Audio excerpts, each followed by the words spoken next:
Welcome back to the Bronzie Breakdown. This is episode 6, where we are going to be talking about the LCS's first week of the summer split, their Super Week, 3 days of games. I am Pendlehaven. With me at the moment are Daisy and Temporary Maniac, and we hope to have Sulking Panda join us just in a little while. Temp, why don't you take us away? Welcome. Um, happy Father's Day to any of the fathers and stuff out there that are listening, and whatnot. And so we had the Super Week this week. It was also Super Week for LEC as well. And 3 days of games. You could definitely tell by the third day the teams were getting kind of worn out.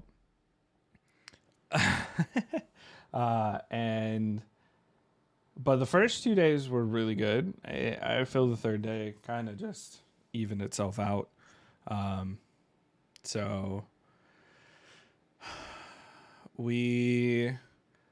last episode we left off with our picks and stuff going into the Super Week.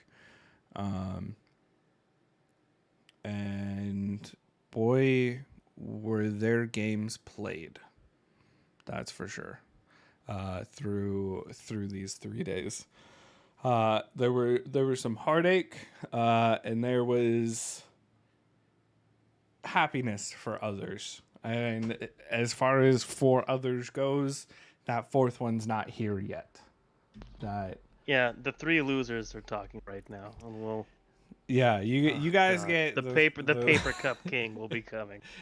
You guys get us, and we're not even the best ones, right? We're literally the worst of the worst. Technically, number one's not even here, just to gloat even more and force us to talk about it. But I know we're mainly going to talk about the LCS, and we'll get to that. LEC, just because I wanted to talk about it real quick. I thought a lot of their games were very good for this week. So anybody who wants to check out some more games, especially for EU, see, in my opinion, a bit of a different game style over the LCS. And you saw it, like their drafts were wild out in the LEC. I thought the coolest thing with the LEC drafts that I saw was they are way more willing to plug and play like 1 or 2 champions to directly counter what they're seeing on the other side. And I was very pleased with the Morgana pick. It's not the LCS yet, but I was extremely happy to see it. And it worked out kind of exactly like you would hope that it would.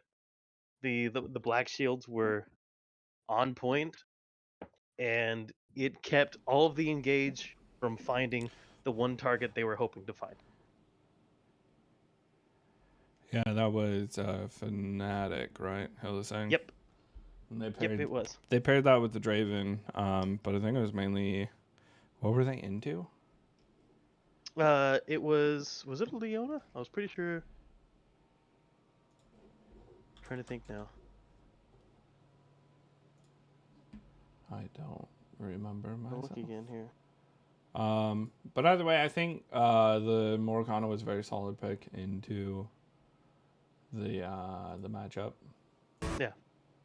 And they haven't really picked it like a bunch, but I do think that it's something that you potentially will start to see more often if you, number one, keep seeing crowd control heavy enchanters, and number two, if you go back to the like single target engage that was really popular not too long, like back in MSI.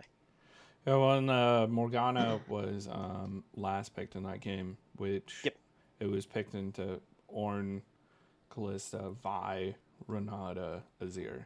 Oh, Renata, that's what it was. Yeah. So outside of their 2v2, the Black Shield was really good for like everything else. Yeah. Well, it was good against Renata. It's good against the knockup from Kalista, and like the other thing is, you'll still take the damage from like the Vi ulting you, but because it's physical damage, it will never break the shield. Yeah. And so like you just keep your CC immunity, regardless of the damage that happens.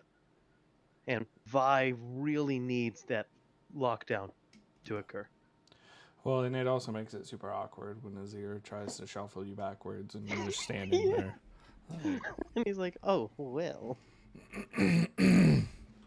so Yeah, that was, I don't know, that was, I've been enjoying LEC games. they've been fun to watch. I think I wouldn't say they're more close.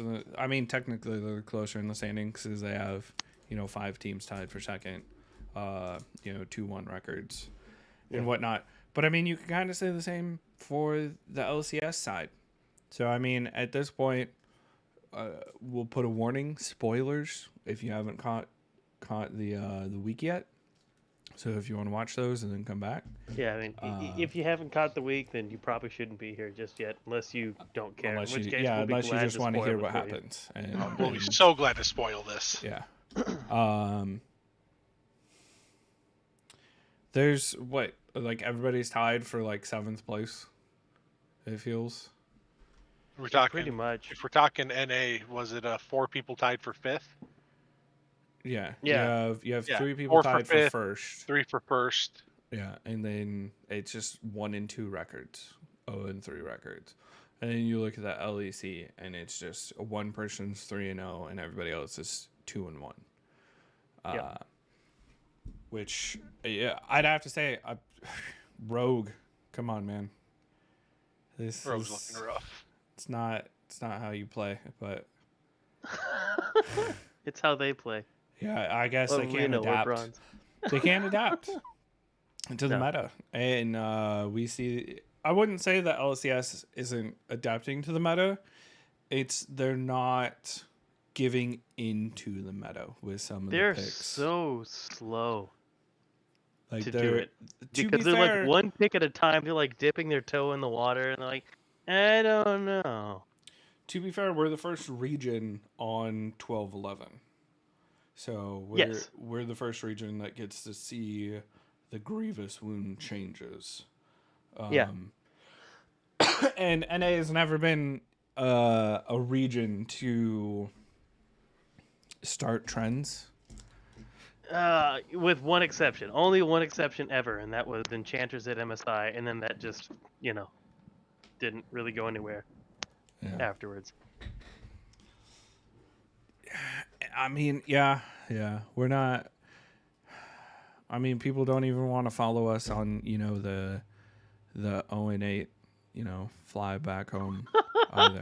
So Come on. That was like the best trend. Korea should get on that one. That's what I'm saying. it's an all new kind of perfection. It's pretty fair, I guess. But yeah, as far as because we also ended talking about champions we'd like to see show up. Now, it's only been 3 days. It's only been 1 week. Yeah. We've seen the Kale. Penn called that one, but it was just once, right? Yeah, it was just once. So I mean, he got the recognition for calling that one out. Will we see it more though? Do you think more teams will start picking up the Kale after? I do, but I don't think they're gonna do it until we start seeing the rest of the change in the teams. Because with Kale, you really want to pair it with at least one enchanter, and there are a lot of teams that have not been willing to pick enchanter.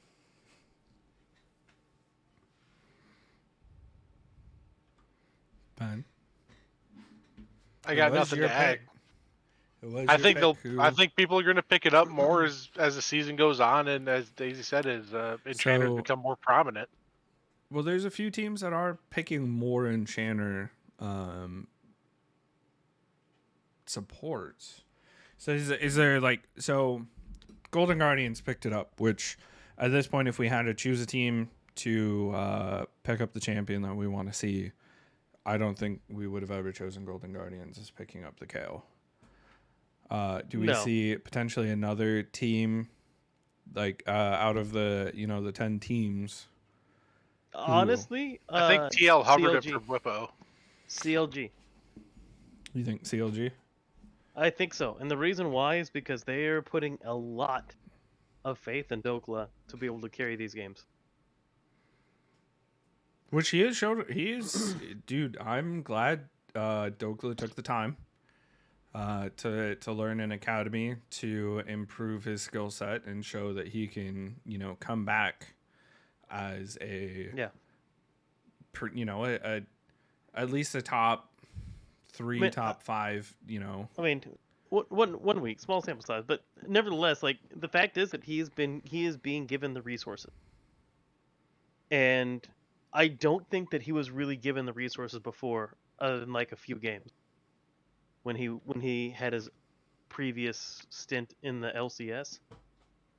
And so it's good to see that they're willing to give him the resources and that he actually is doing what he needs to do with them. Yeah, for Third game me, notwithstanding. I think he has been consistent for them. Yeah. For Golden Guardians, he's definitely the rock that they need in top lane. That can handle his own and dish it out. Like he Wait, was, for CLG? yeah, or for CLG. CLG. I was Why did I like, say wait, what GG? happened? I'm Did like they looking trade? at I'm like looking at freaking Golden Guardians thing right now. You're fine. I mean, he held his own and was beating up Hooney in the one game.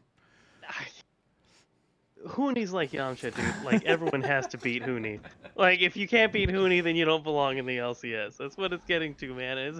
It sucks because I was someone that I just wanted to see anyone beat Hooney at all when he first came into the league because it was just like he just would, run train on every single person that existed.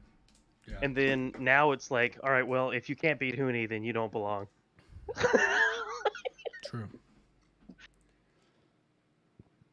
True. And then so transitioning from top lane, because I know we'll talk about some of the teams and potentially some of the fixes that they need to do, because there are some teams, especially teams that are supposed to be in the top. But Morgana, do you still see her potentially popping up in the LCS? I do, but I don't think that. Because here's the thing, and without going like at length on what we're going to be talking about later with in regards to picks, as enchanters become more prominent, Morgana should become more prominent, and the reason why she is a excellent answer to enchanter. Her shield, her black shield, is extremely good at preventing the picks necessary to facilitate fights, or it's really good at allowing someone to engage without the counter engage or without the disengage possibility. So I do have a feeling that she is going to show up and that she's going to be very, very strong. It's just a matter of when you pick her because she's not a catch-all. You can't just pick her into anything. There are certain things that it doesn't matter if you don't get crowd controlled, you're still just going to die.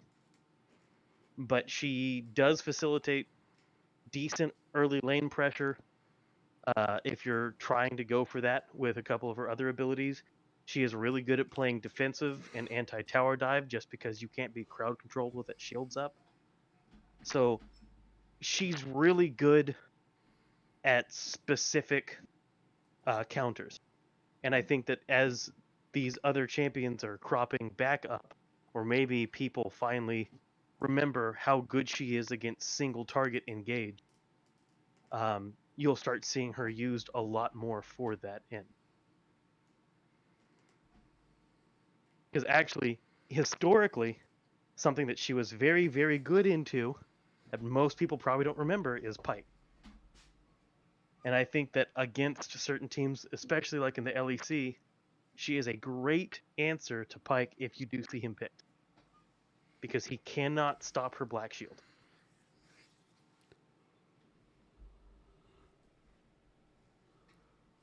Yeah. Yeah, he does struggle. But at the same time, Pike's very situational as well.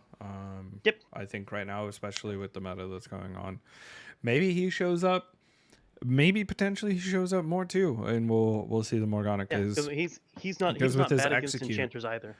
Well, and with his execute and the durability patch and all the other nonsense, it's pretty much once you get to a certain HP, it doesn't matter what your resistances are.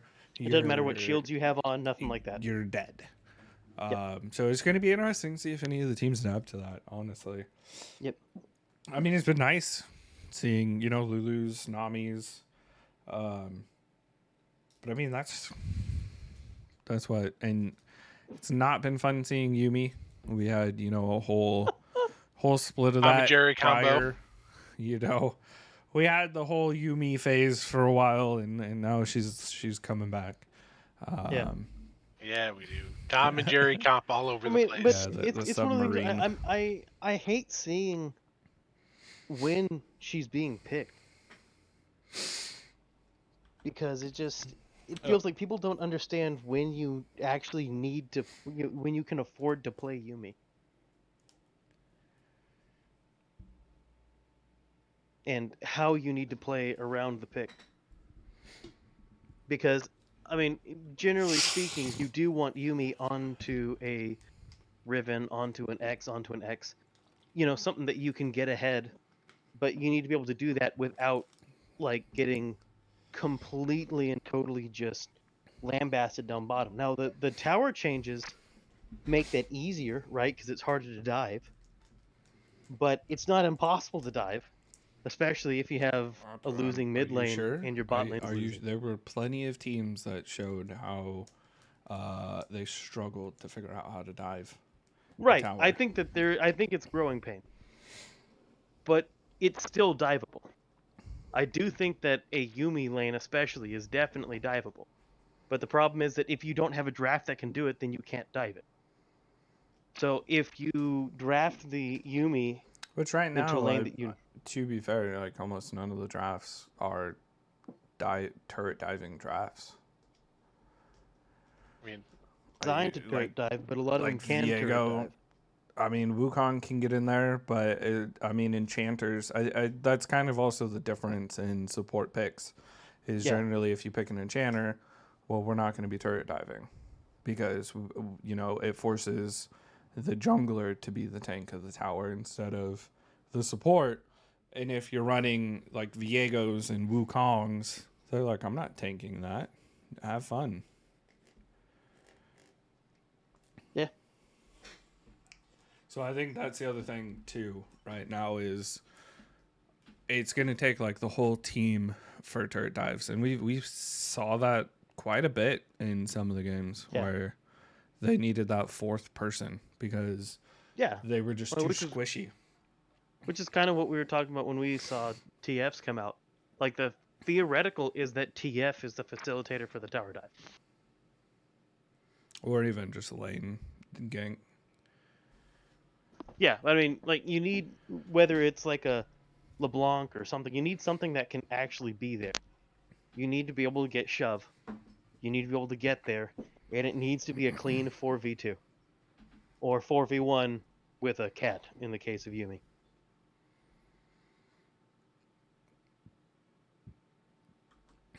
Yeah. I just feel with the LCS the way it is, you don't see very many turret dives happening anymore, and it's almost needed more now. Yeah.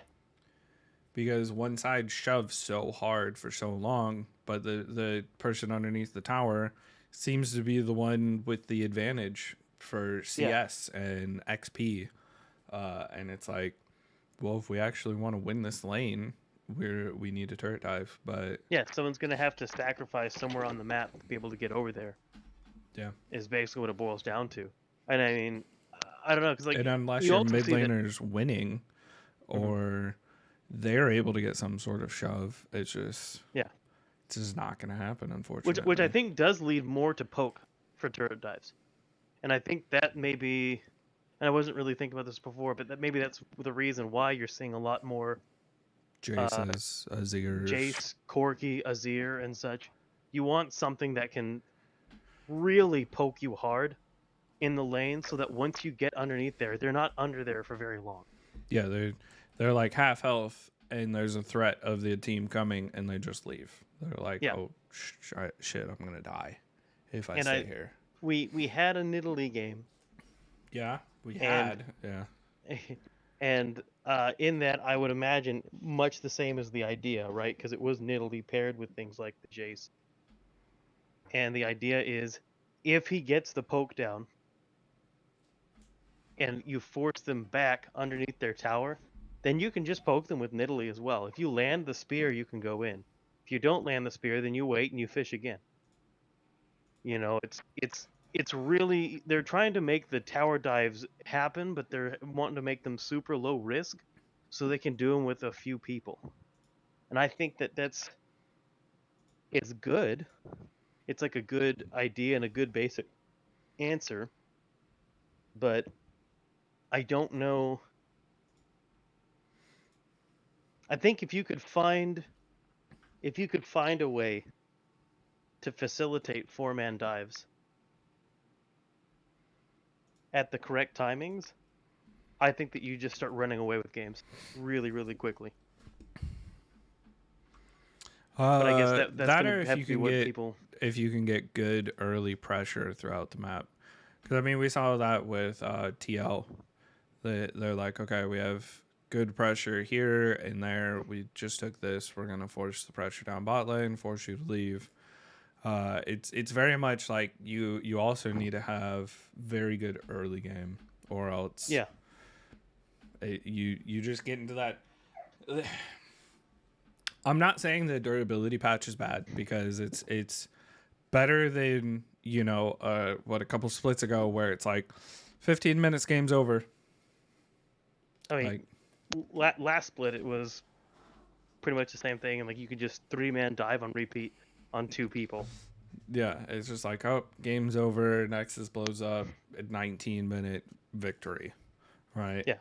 And now it's becoming, it's like 5-10 minutes ish later now. It's like, okay, game's more decided around the 20 to 25 minute mark, which is nice, because Yes.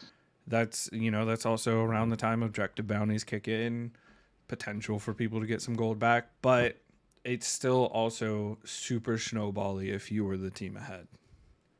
Yeah. I mean, like, to be fair though, that just a lot of that still comes down to drafting, and it's kind of weird because it feels like the Corki in the Corki Azir matchup, Corki is right now is way better than Azir because he spikes sooner than Azir does. That's what it feels like to me. Yeah. Yeah. But it also feels like Corki is a bit more team reliant than Azir is to function well. Can be, yeah. Especially if he doesn't have package and can just, jump a person and kill him with package. Me and Penn were, I was talking to Penn about this earlier. With the durability patch, we weren't necessarily thinking when we were picking our champs, like Kayle, Morgana, Echo, Vayne. We kind of had like, that essentially like the percent health damage type of situation, like the high burst that can potentially happen out of Kayle, the extra survivability out of the Morgana. But you're starting to see that with a lot of the picks, right? You've got the Corki, who's got really good high burst with all the durability going on. Azir can shred people if he can get on top of you. I mean, the Draven was picked up. We've seen the KO. I mean, we're still getting Gangplank, but it's because he's got, the barrel pop that he can do. I mean, it goes through a bunch of the resistances that you're touting people getting to be more durable in the first place. It's not that we weren't on the wrong path when it came to picking our champions that we would like to see show up, right? Yeah. I think that you'll see these things happen as time goes on. Because I think that it's going to take... Like, this is...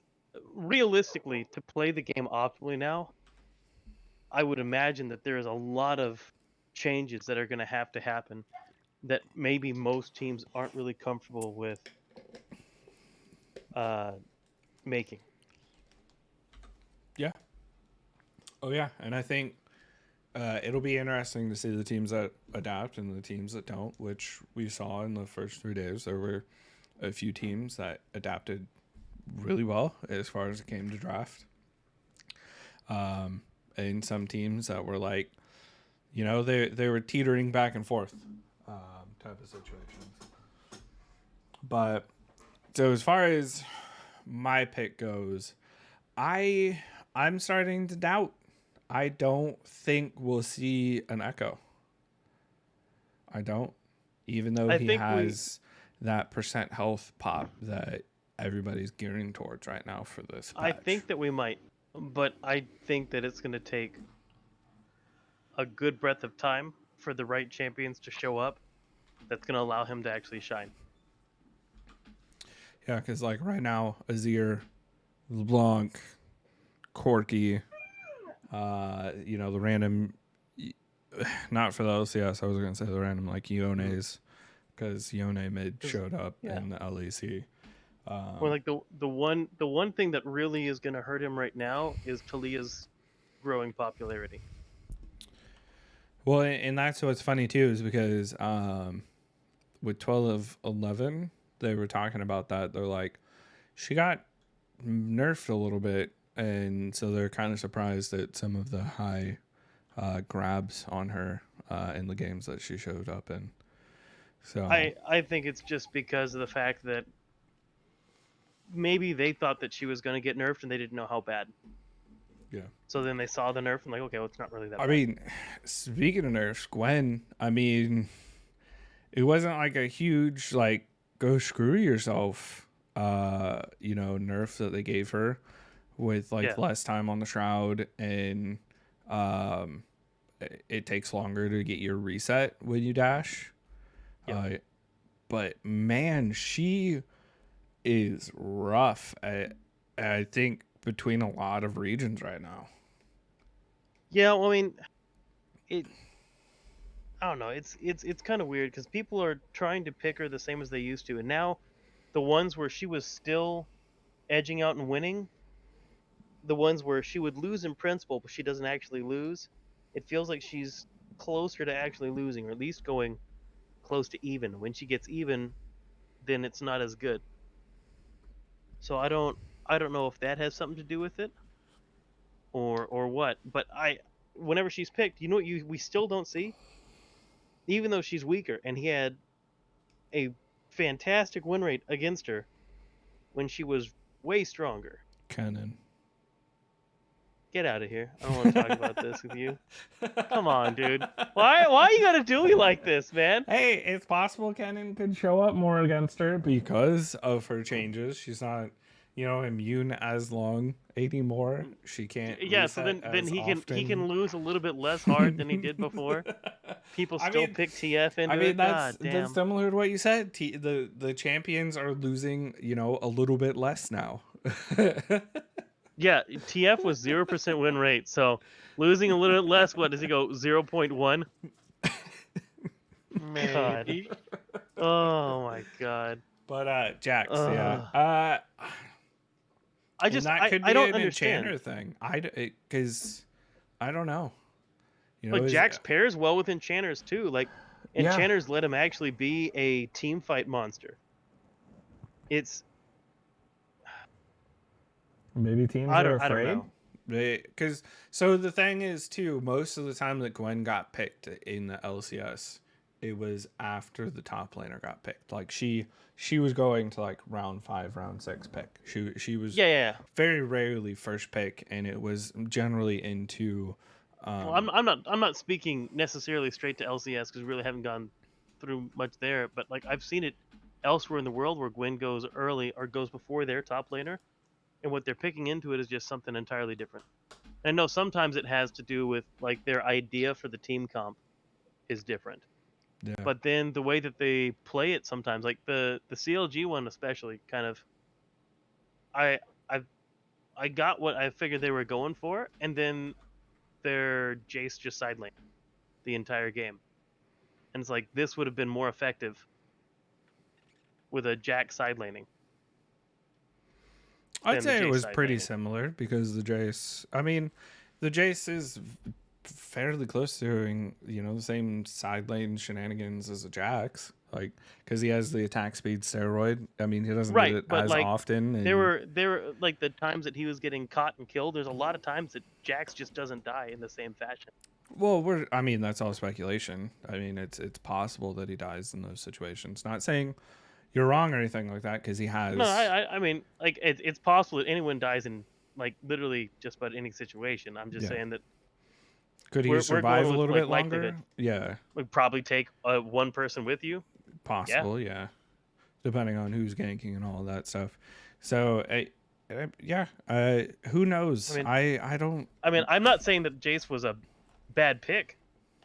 I'm just saying that like I don't think that it even Maybe like that occurs to so people for the maybe most that part. also goes to what you were saying earlier with more of the pick where Mhm. of the poke, where teams Yeah. are more Well, going poke right yeah. now because of the enchanter picks, Yeah. and Jax doesn't really poke like Jace does.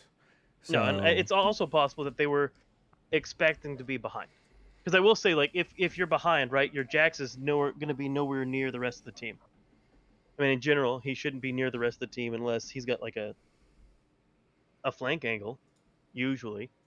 So maybe it was the thought of, well, if this goes bad, what looks best in this team comp? And if you do that, then Jace looks better. So maybe it's just like maybe there's just not been a good place for Jax within the overall scope of a team comp when teams could actually recognize that it was there. yeah, I think potentially in maybe a couple select games instead of the Fiora, the Jax. Mm-hmm. I mean, It's kind of hard. does It's the hard to same say that though with thing. how strong. It's hard to say that with how strong Fiora Well, that's why I said has in some of been. the select games, right? Yeah, yeah, The Fiora looks strong in a lot of hands. Like Fudge Fiora looked really good. yeah, But I mean, Fiora got kind of blind picked a lot, so yeah. That's true. maybe like one of those games, you pick a Jax or something, try it out. Yeah, But I mean, that's who knows what pros or yeah. coaches I are also thinking. think, and this is still criticism of the. Dog aggro. Dogs. Dog aggro. Pun. Sorry, there was a loud pop outside, and he decided that he'd had enough of it. Yes, puppy. I know it was terrifying. You're okay. Anyways, but it's it's possible that like in a couple of those that maybe Jax is the appropriate pick, but Well, it's and hard to like tell. Like we if we had more games to really try stuff out, it would be yeah. much better. Well, Uh, and like we said, and we're picking yeah, the Jackson to the Gwen, but most of the time Gwen was picked, it was already after the pick on the opposite team's top laner got picked. So that's yeah. also the tough thing because Well, it's just like Gwen's not a what I've seen guaranteed in pick anymore either. no, what I've seen in LPL at least they still prioritize the Gwen a lot. Well, Because because they're not on the new patch. that's true. They're not on 12.11. I don't even know if they're on 12. They might still be on No, 12.10. they're on 12:10. Yeah, and she didn't get messed with until 12.11. So that's the other reason why it becomes tough to be like, like you said, the LPL is still prioritizing it. Well, because she's still stupid strong, and maybe the LPL is going to be able to keep her going through 12.11 I mean, and still make her it look would baffle me dominant. even more than why they wouldn't be picking Jax when they actually Well, have the Olympic early. But I because they guess want to go Vlad, and for yeah, whatever reason, not build a proto belt. yeah. We'll get to that. We'll get to those games if we remember which one it was. uh, Yeah, the Vlad that I've seen around. Built Night Harvester. Yeah. Yeah, I mean the That Vlad was that I've seen around is. It just makes me sad, honestly. From what I've seen so far, like there's the one region that I'm like okay, kind of okay picking it is LPL because they still pick team fight most of the time.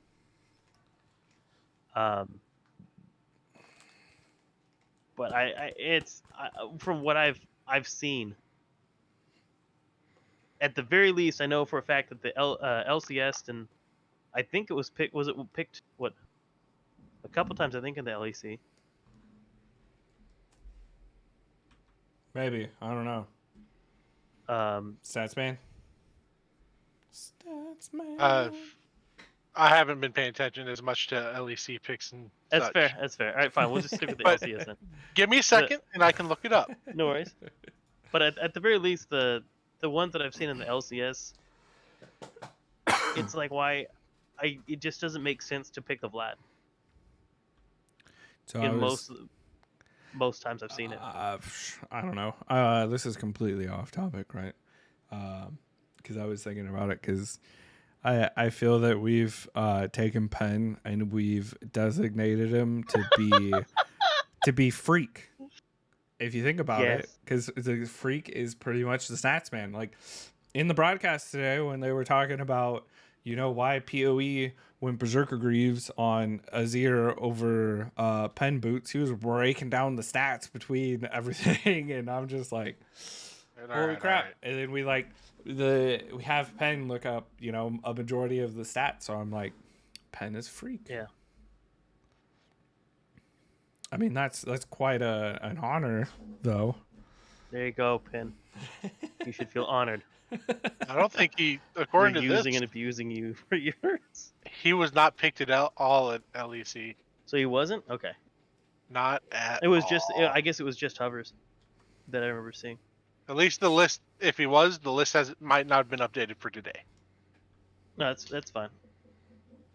But like, I don't know. It just feels like if you're gonna pick him, you still need the pieces around him to facilitate what he actually wants to do. Which, I mean, outside of the weird mythic that was picked up on Vlad today, I mean, he was able to thrive within the team that was picked around him. So I mean, he was able to do fine, but like, I don't know. It just feels like there are other champions that could do what he was doing within these compositions, and that perhaps was, do it at a slightly better degree.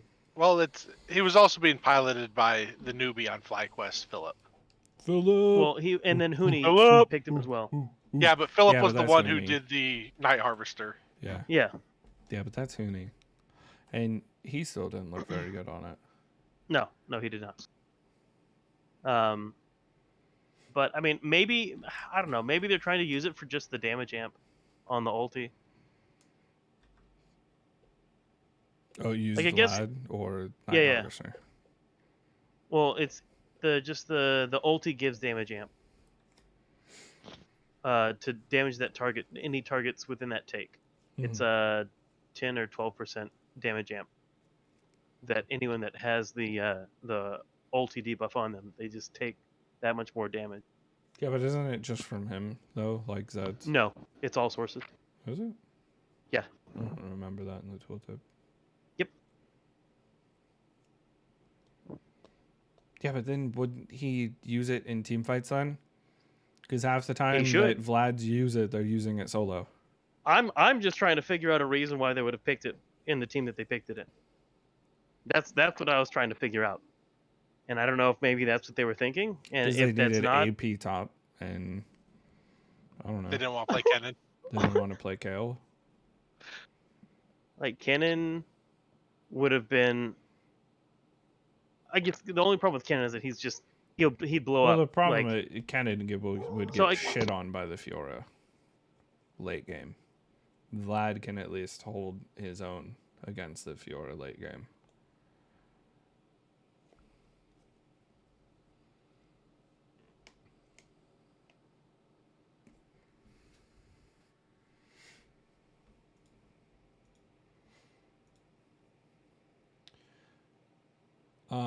Well, since we're talking about champion picks and stuff, right?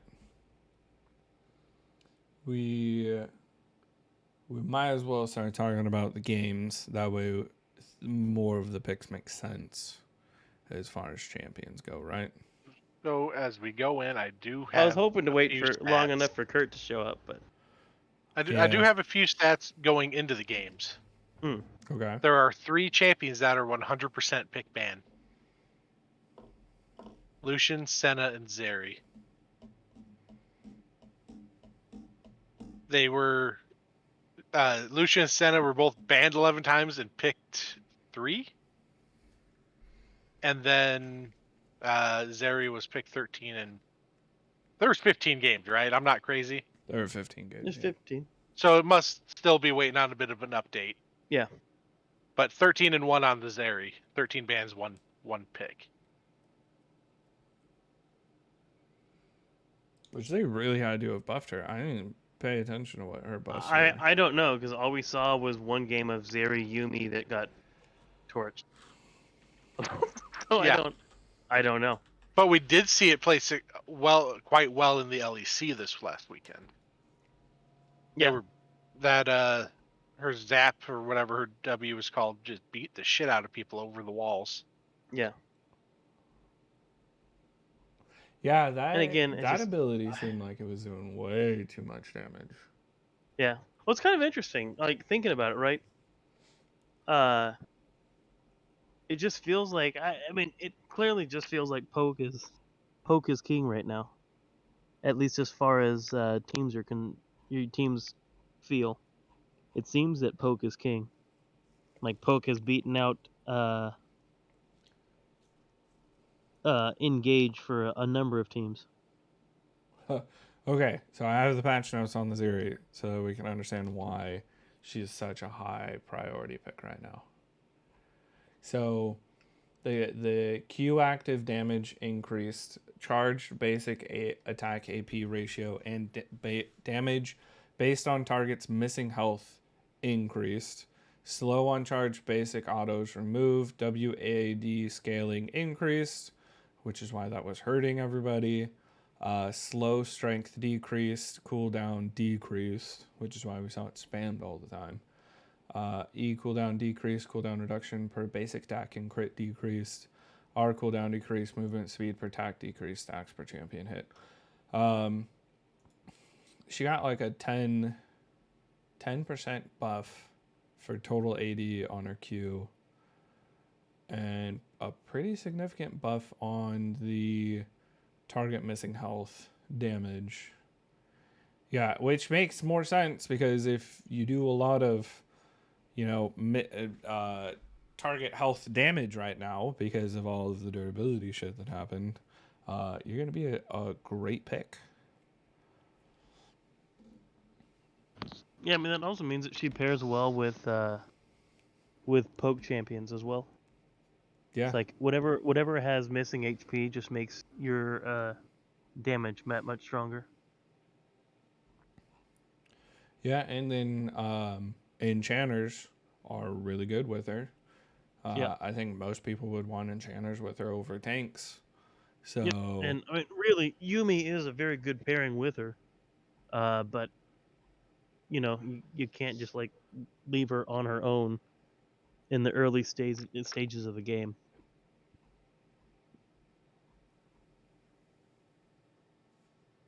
yeah, dude, it's just wild. Yeah. I'm surprised we haven't seen Zane.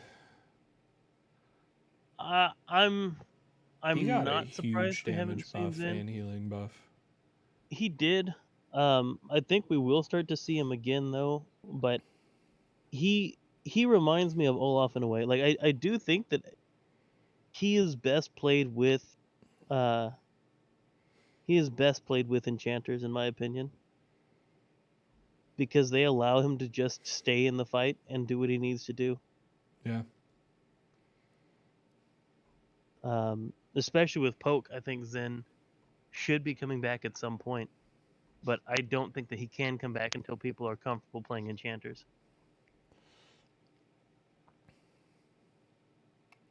Yeah, it could be a lot of the problem right now is everybody was playing so many tanks, and even though you got time off, I mean, EG, they already said, you know, they came back from Korea, and a lot of them didn't play, you know, Yeah. or not. Was it Korea where the games were? Yeah, Busan. Yeah. Busan. They came back and they only had, like, you know, maybe like a couple weeks, but they relaxed and chilled, most of them, except for doing some solo queue stuff. Vulcan, he's like, we got back and I started playing some solo queue, even though I should have been, you know, chilling. He's like, I wanted to see what this new patch was, what, you know, the craziness was going to be on the first week.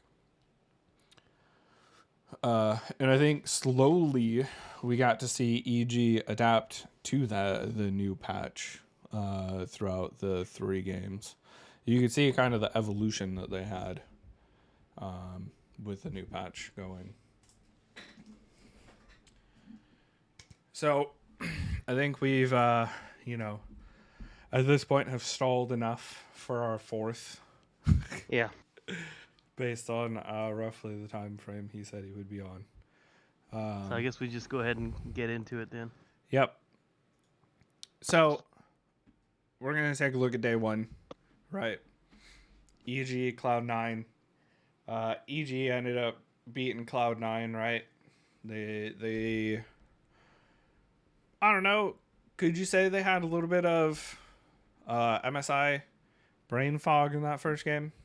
I mean, I think a little. I think little.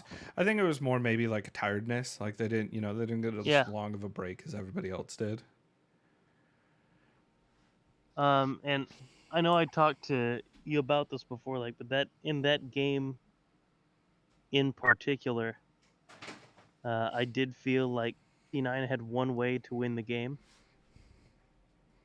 and they did not play through. They didn't play through the pick properly. I don't think it was the Fiora for Fudge. Yeah, Fiora looked good. He was holding it up as long as he could. It was just when Corky gets online and the rest of your squishies just get blown up from, you know, I do a rocket. 1800 damage rocket. Well, that was the Senna Tom Kinch, wasn't it?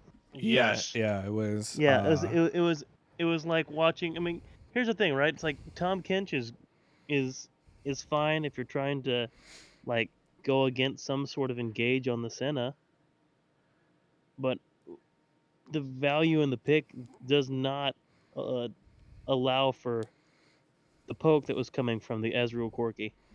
Yeah. Well, and Like, he can't save people from poke. Yeah, which and at the same time too, Berserker, like we said, he wasn't there. The visa and stuff was lost, so he wasn't there, and they didn't debut Sven as support. They ended up taking their academy bot lane, King and Destiny, and throwing him in there instead of having King and Sven. So one real quick thing on that. I saw a tweet from Fudge saying they're not expecting Berserker and Sven to start till week 3. So is Sven in Korea with him still? And that I'm not sure. I've not seen that. But if you're hyping it up and he's supposed to be switching, wouldn't you want him to get some stage play even though it's with a different AD carry? Or are you that much in wanting to preserve Berserker and Sven playing together instead of him having to work with another AD carry? I have no idea. At this point, who knows what would have been the better option when you lose the first game, which was close. Don't get me wrong. Fudge kept it close for as long as he could. Yeah, but like it was. I mean, Blabber was doing pretty well early game, but looks like Sven's issue might be some kind of COVID cases around him or the location he's at. Okay. Which is wild, by the way, to see Fudge doing stage games from home with the rest of his team. at the studio, Yeah. which is like, why is he there when the rest of you aren't? Like, was there a point in time where he got, COVID exposure without his team there? think Frost Yeah, he did have a tweet. I'm testing negative for COVID on antigen tests, but symptoms only went away yesterday. So to be sure, we'll be playing remotely. That was on Friday. So he ended up getting sick. Yes. I mean, thankfully he wasn't near his team, because I mean, we're seeing GG play, like all of their whole team. I'm sure it's them deciding to do that. I don't know at this point. What we already went over this with the MSI shit. I mean, Yeah. do we need to go? No, we're good. We're good. Like the fudge things, whatever. At this point, he's played solidly, even though he's playing from home. I guess at that point you don't want to like completely screw up your roster. Yeah. But at this point, it's Fudge. Are you looking at it going, man, I shouldn't have even played those first 3 days because we lost anyway? I mean, probably not. If nothing else, like at least he knows he's not. He's not still a good performing top badly. laner. Yeah, he's still a good top laner, even though he walked away for a split. So, well, transition to a new lane for a split. And not walked away. But Cloud9 kept it close. But EG, the Corky scaling. Yeah, and Jensen was pretty big in this game at the start, and then he just completely and totally fell off the face of the earth. Yeah, They could not find any way to combat the Corky at all.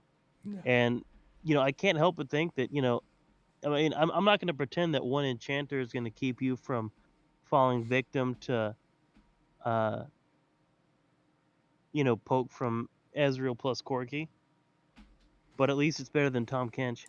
Well, and their enchanter was Karma, so it's not like, as crazy like a Lulu or a Yumi or. Yeah, no, I just mean from the side of C9. Yeah. Something to help buffer. I'm getting tired of the Son of Tom Kench bot lanes. That's a stat we needed to track, was how many of the Senna Tom Kench bot lanes won. So Senna's win rate was only 33% herself. Tell me it was Tom a CLG game. Tom Tell me it was a Kench's CLG game. win rate was 25%. Yeah, and Oof. Tom Kench wasn't always picked with the Senna either, so it makes No, it even because worse. He got denial picked one game. Yeah, so Yeah, and it makes it even worse. That was we'll get into that game later. That was one of my potentially my favorite drafts. But get This away weekend. from the flippin' Senna Tom Kench. I don't care if 1,000,000 AD carries are banned. We at least saw CLG say, you know what? We're gonna go Sever. Yeah. Well, the Senna was banned in that one anyway, but Yeah.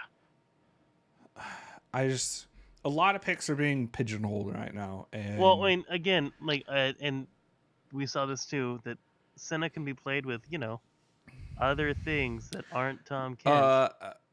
Was it LEC? It was LEC. They did a Senna Scion bot lane. Yeah, they did. And CLG also did a Senna bot lane with Seraphine. Yeah. So the Tom Kench, please stop it. If you're trying to pair it with someone tanky, I'll be fine with the Scion. Like, put the Scion with it. Put a Gragas with it. I'll take a flippin' Gragas. Yeah, I don't know. When Tom Kench was changed, people were kind of a lot of the analytical people said it's kind of just bad now because the eat is on his ulti. Yeah. And end of the day, after everything's played out and he was popular, I have to agree. The fact that Eat's on the ulti just kind of killed this thing. You dude, take the Sejuani, put it with the Sun and bot lane. I'll take that. Dude, yeah, no, that might not be bad actually. Yes, I think the Scion's Sejuani better can than hold that, her but- own in top lane right now, unless it's Fiora. Sejuani has not looked good being picked into the Fiora at all. Gamsu got his butt kicked by a Fiora. Impact struggled against the Fiora. Has not looked good. So No, it is not.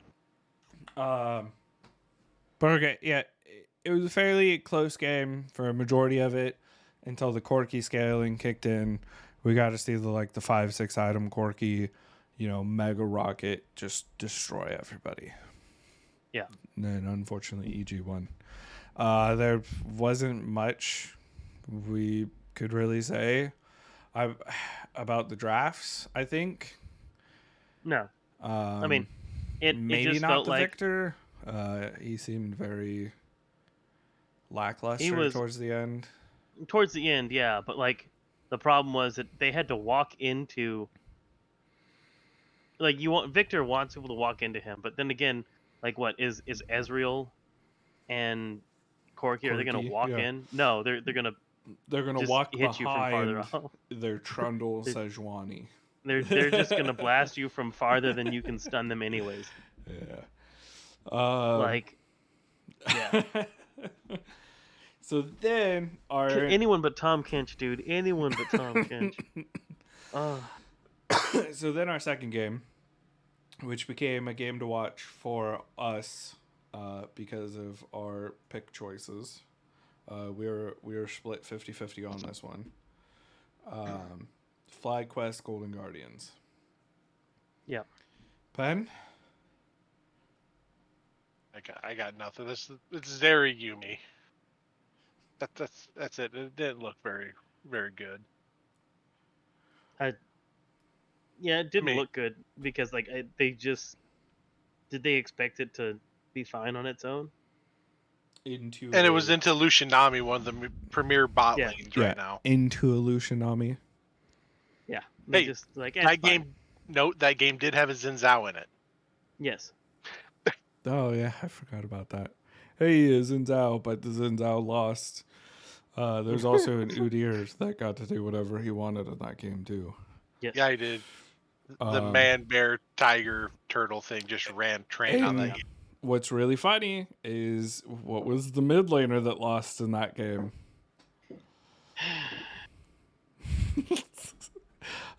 Victor. Yeah.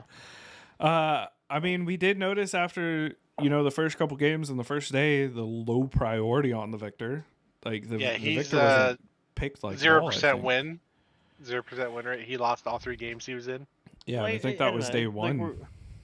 Were people expecting a lot more engage? I think this kind of shows, even though you didn't go to MSI, you should have been boot camping, you should have been practicing. I think this shows teams still afraid on the picks in mid. Yeah. Victor's not really that great in this meta right now. No.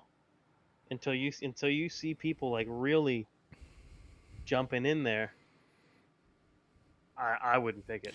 He was good in the last meta because you had tank supports diving in. You had, constant Nars versus Ornn's top lane. And or Gwen or whatever, Yeah. And you're getting Camille's and Fiora's. We're still getting Nars. Yeah. You had a bunch of melees. You had at least you had at least 2, sometimes 3 melees that were constantly in the team fight. Yeah. And so it made your spells extremely valuable. Yep, but now you're getting 2 people potentially jumping in with everybody else, staying at arm's length. Dodge a laser every now and then and poke you harder. Yeah. I don't think it was this. Was it this Nar game?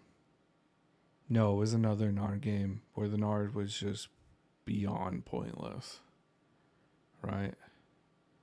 That was the TL game later. 100 Thieves game. Was it the That 100 one as Thieves well. game? 100 Thieves There's game. a couple games. Well, there was Yeah. one where the Nard like watched his top laner get beat up on before he hopped over the wall. Oh no, like there was it was 100 Thieves where the Gnar, oh my god. Which He real was quick, watching the Herald fight since we're talking about that, in next Meganar. third game, 100 Thieves, TSM, 100 Thieves ended up winning, and we're talking about that Nard game. Oh, I just. Was that the one Oh Christ! where he That watched? Was it he Closer? watched the fight happen. Yeah. He watched Closer just die, and he was mega, right? He's mega. He could on the hop other side of over. the wall. Yeah, he could hop over, and he immediately had ulti, at least on one person into the wall, and into two more people away from Closer. And instead, he walked up the wall towards top lane and hopped over near his support, and they just walked out. And I was like, "What? What did I just see?" Yeah. If it was this one, we were just sitting there going, "You're in Mega. Why aren't you hopping over?" He's stopwatch. Hop over. Throw him into the wall. That way, when he gets out of stopwatch, you can turn the fight. Like what are you doing? I don't know if it was someday or if it was. It was someday. Yeah. 100 Thieves was Sunday.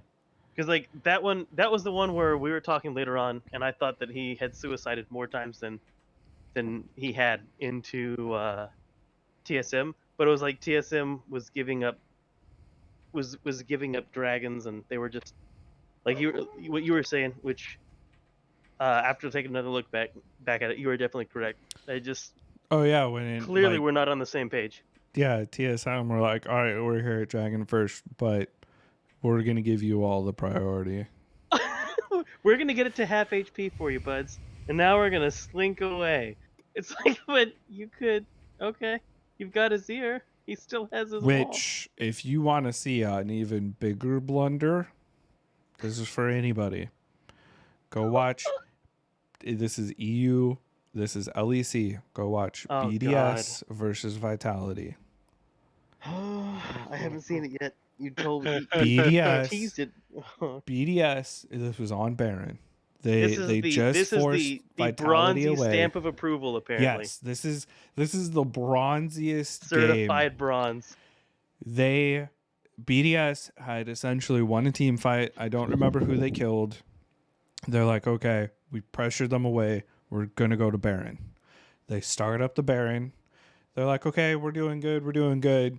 They notice that Vitality's showing up. Perks is pushing out mid lane to try to get, the mid priority so he can come in through the river. They get it down to around 2,000 health or under, right?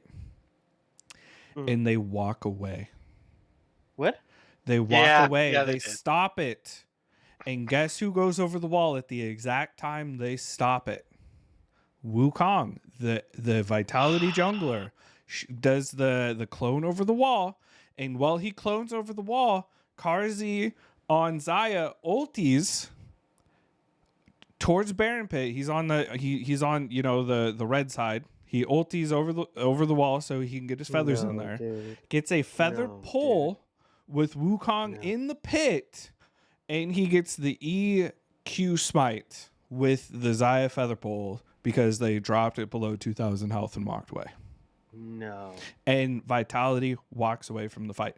Perks does a little diversion, but he gets away. But they walk away with Baron. How is that even a... How? And they walk away. This whole game, they were throwing their support. The top Kench is just walking down mid lane. You could tell he clicked on the mini map in the middle of mid lane and was not watching his character anymore because he's all of a sudden in the middle of fucking Vitality.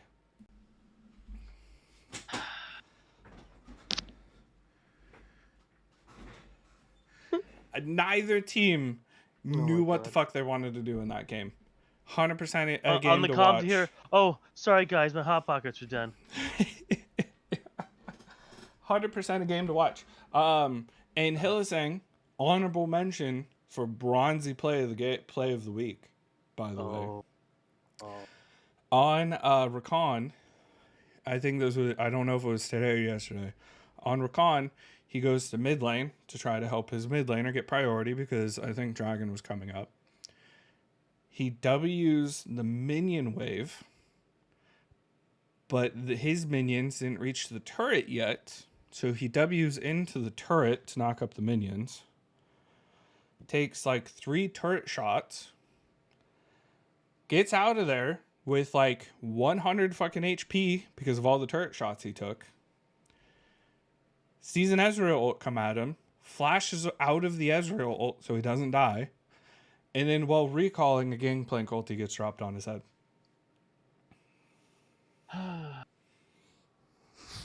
Yeah. So, and all I take it from Humanoid, when you see the face cam, all Humanoid is doing is laughing. yeah. Because he's just What like... what else can you do? It's you either laugh or you cry, man. And they asked Bwippo, they're either like, what were your thoughts during the infamous Hillsong play? And he's like, I don't know what was going on. I just know I'm fighting a Gangplank, and then Gangplank has a kill. He's like, it's just what my team does. They just give kills to my laner. Or not Bwippo, Worst fucking... position to ever. Yeah, whoever I the top know what you mean. laner is. Yeah. Yeah. He's just like, oh, Alfari. Is it Alfari? No, Wonder. Wonder. Yeah, Yeah. he was like, yeah, I'm beating up my top laner, and then all of a sudden they're giving him kills. So, it is time to hail the conquering hero. Panda has joined. We'll get there. Yeah. We'll get there because day 2's picks really, solidify his position.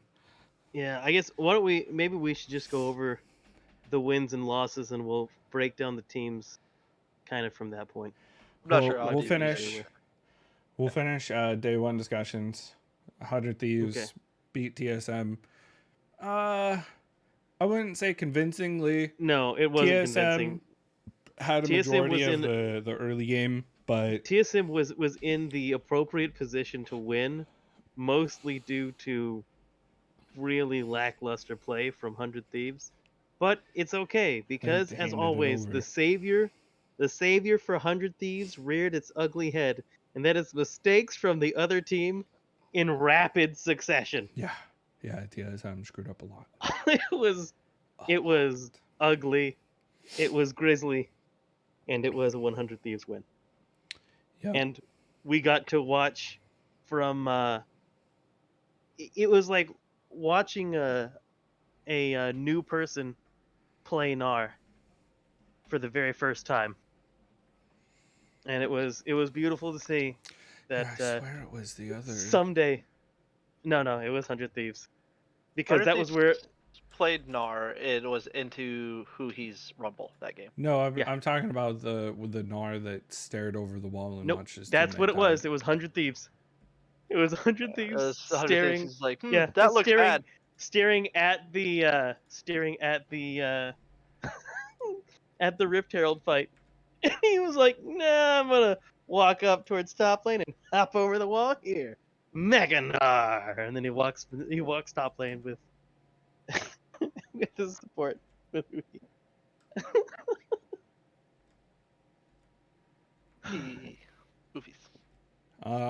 I think what looks worse for this. Sorry, like this is. We both have 100 Thieves on the top. TSM doesn't look great. That wasn't a very good showing for 100 Thieves. No. I'm worried about my picks and him actually beating CL right now. But early on, I guess. I mean, to be fair, like I also said that I thought that 100 Thieves would probably look good early. They have not. But good news for them is that just so far, enough teams have looked terrible into them that maybe they'll be okay. And then we have Oh God. Game 4, TL Immortals. I mean, Enough said. yeah, That's- enough said. That's generous said. calling that a game. Even really a game. Like that was TL That was playing the against some 25-minute bots. perfect game. And that wasn't even bots. Like, you can't even call those things bots, man. It was just over. It didn't look 25-minute pretty. perfect game. That's, They got ran over by that TL Honda, baby. beep beep. Do you think it was electric or gas with the? You This know, I one don't had to think be it- gas. I don't think it matters because it looked downhill. Yeah, you can turn the It car runs off. off of it runs off of Immortals tears is what that runs off of. Well, you got, And they got so, plenty no, to run with now. This shows that, you know, even though you have car insurance through Progressive, does it really Oh protect no. Oh, no. They were gonna need it after that one. They're like, I got hit by a car. Is this the same thing? No, that's a different Bitch ran insurance me company. over. That's a different insurance company. you? No. They should have bundled home and auto. We would have covered that. We would have covered that Nexus. But we didn't bundle your home and auto. Sorry, guys. Looks like sucks a suck. A Honda came crashing to my house. 5 Oh of them. my in fact. It was God. bad. My laser grid defense system was no match. For a Honda. Somehow the cams got turned off. We didn't get to see what happened. We all. I'm I'm pretty somebody get the positive. license plate of that car that hit me. They just turned their monitors off. They're like, nope, Oh man. rather not. And then, so If anyone asked, we had technical difficulties. TL came out looking strong. You could tell they were upset about how the playoffs went, and they I Well, think they, And Immortals like, literally, we had nothing to do with that. We were in last place, bro. yeah. like we did fuck with you. Well, like, TL that's- did spend all They of had the MSI Korea- boot camping in Korea. they had the Korea boot camp, and it definitely showed that. And Looked, Core JJ Yeah. did 2 boot camps. Yeah, I Oh, mean, take it's that. probably true. at He this shoved point. both of those boots directly up Immortals' ass. After these comments, Progressive probably won't sponsor this. he didn't even. He didn't. Oh fuck! That wasn't even just one boot at a time. They just put both No, boots he up their ass. That was not pretty. I'm pretty sure the shoelaces came out in But Mortal's hey. nose. Guess what? This was the third witch mid laner again. Oh god We were damn it. talking about him Victor, earlier. Victor. Yeah, Victor getting ran over again. I would not put too much stock into. Oh, these picks are bad. Draft was bad. Nope, this was just okay. no, they're no, a better no. team. It's Victor's the bad. This overall was the trend. third Victor. game. He's and he's he bad lost into the what's other being two. played right now. He's Yeah. bad into what's being played because there's not enough engaged to make him worthwhile. Yeah, Ooh. I did notice. Like, I think I was talking to Lake earlier. The first game of the week, like I'm saying, that they got this full poke comp, and you have 0 engage on your team. So good luck, have fun. Yeah, you have a run. It was like- good luck. Yeah, click R. Please stand right here for 5 minutes. Yeah. Don't move at all. Hold Like, this on, thing it's is wide, coming. but it's It's yeah. coming. It's coming. Oh man, and then we got that interesting last game of the day, CLG versus Dignitas, and we all screwed the pooch on that pick. I left some points on the table here.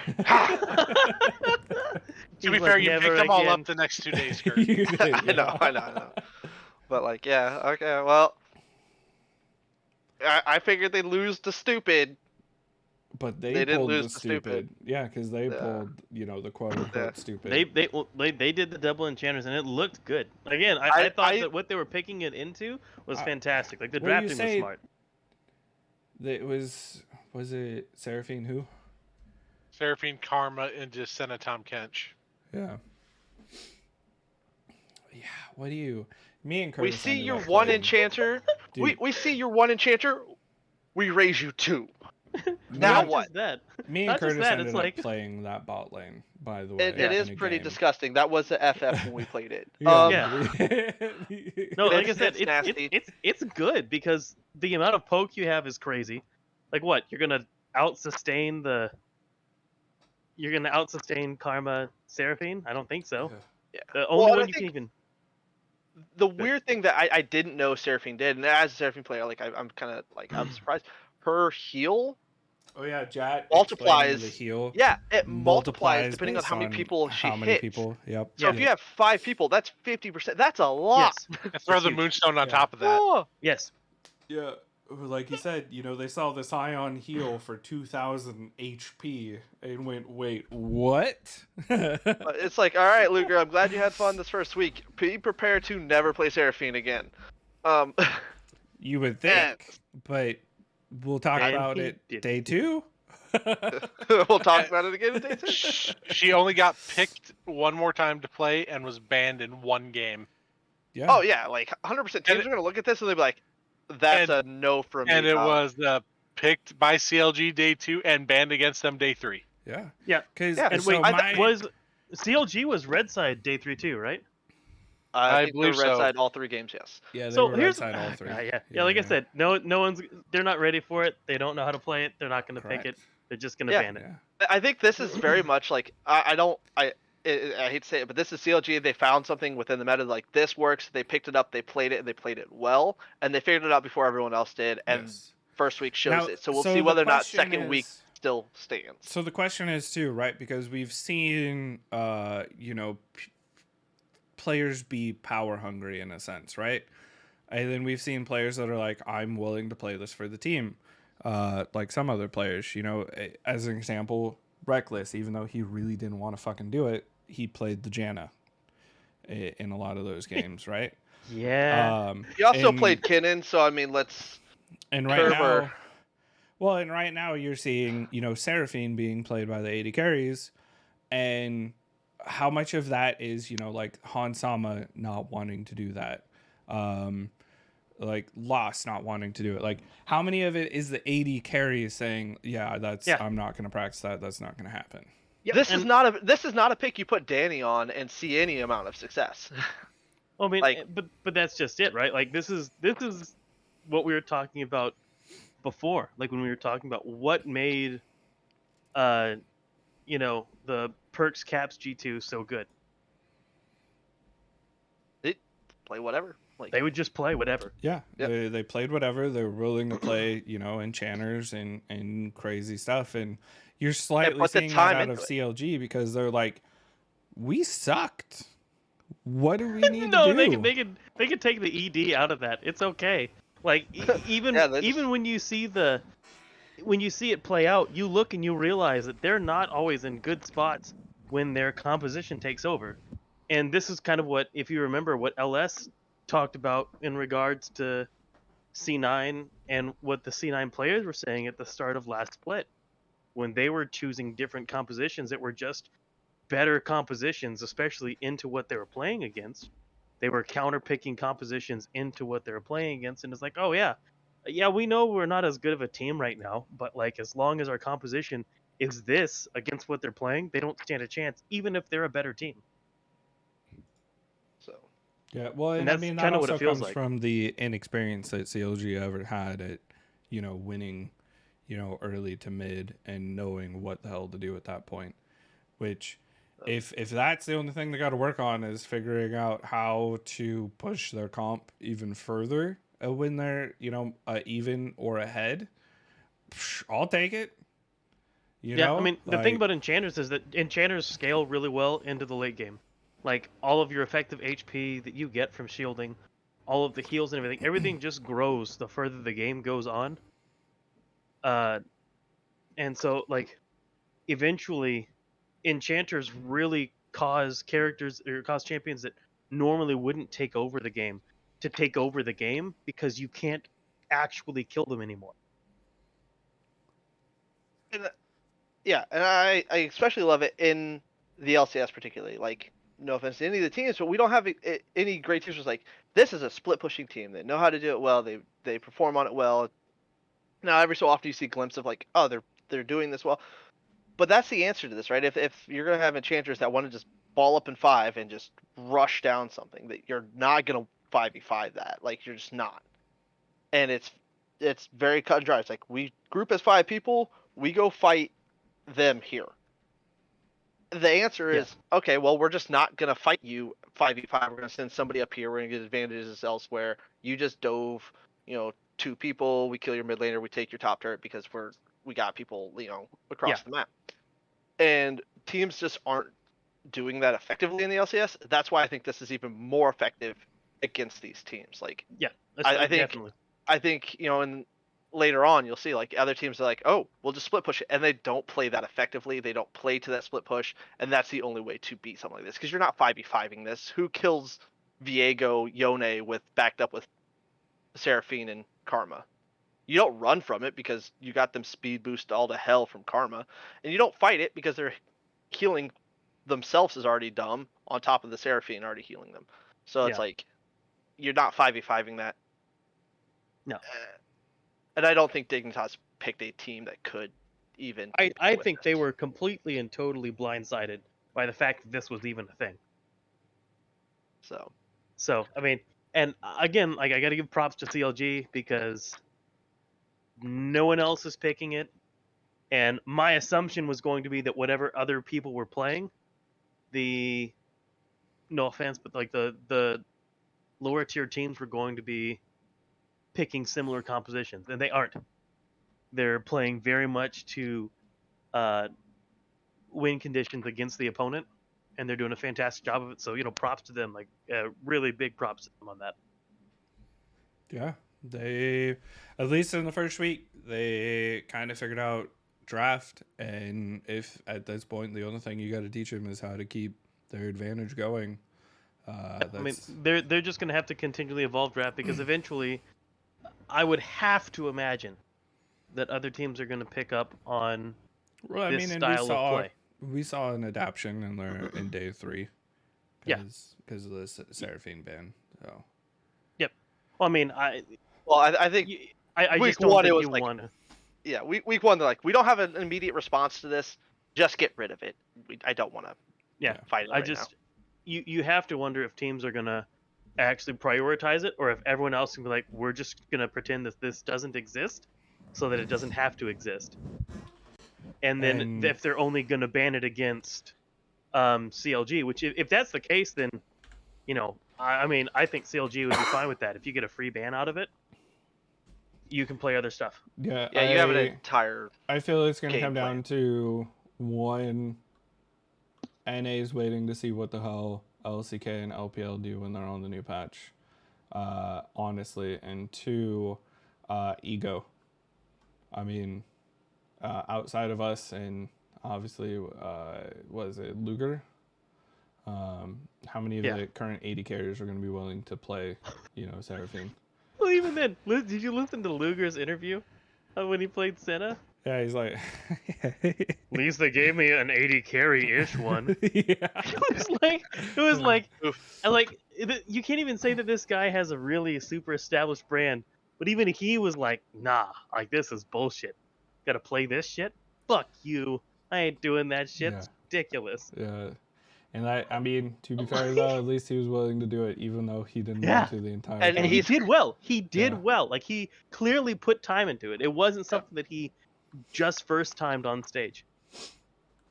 Yeah. So like, that's good, and hopefully that bodes well. And maybe he just wants to say that and talk trash about it just because they did get a win off of it. And let's be real. It feels cheesy. It feels cheesy. It's not, in my opinion, but it feels cheesy. I mean, at least he put practice in it over Jensen's Yone. So. Oh God! Can we please not talk about that game? Holy guess Christ. What? Perfect segue, because day 2, Cloud9 versus Golden Guardians. Oh no, dude! No. Yeah. See, I'm getting better That's at segueing into. Oh, that's putrid. It's so putrid. Right off the bat. Oh God! Yeah, right off the bat. See, look at all that. I will. Look at that stack of fail right there from us. I cannot unsee. You know what? Actually, Shut up, is- Pin. this You is got a- points on that game. this Don't is a- talk about it. this No, is a no, definite- he picked Cloud9. GG. He did, GG. but he No, also no, but had that's the Kale. Kale. Yeah, I mean, That's a Kale game. your Kale But showed no, up like, in that game. here's the thing for me on that one, okay? Jensen's play in the topside river, that's bronzy. Did you not see all the bronzy moments in lane?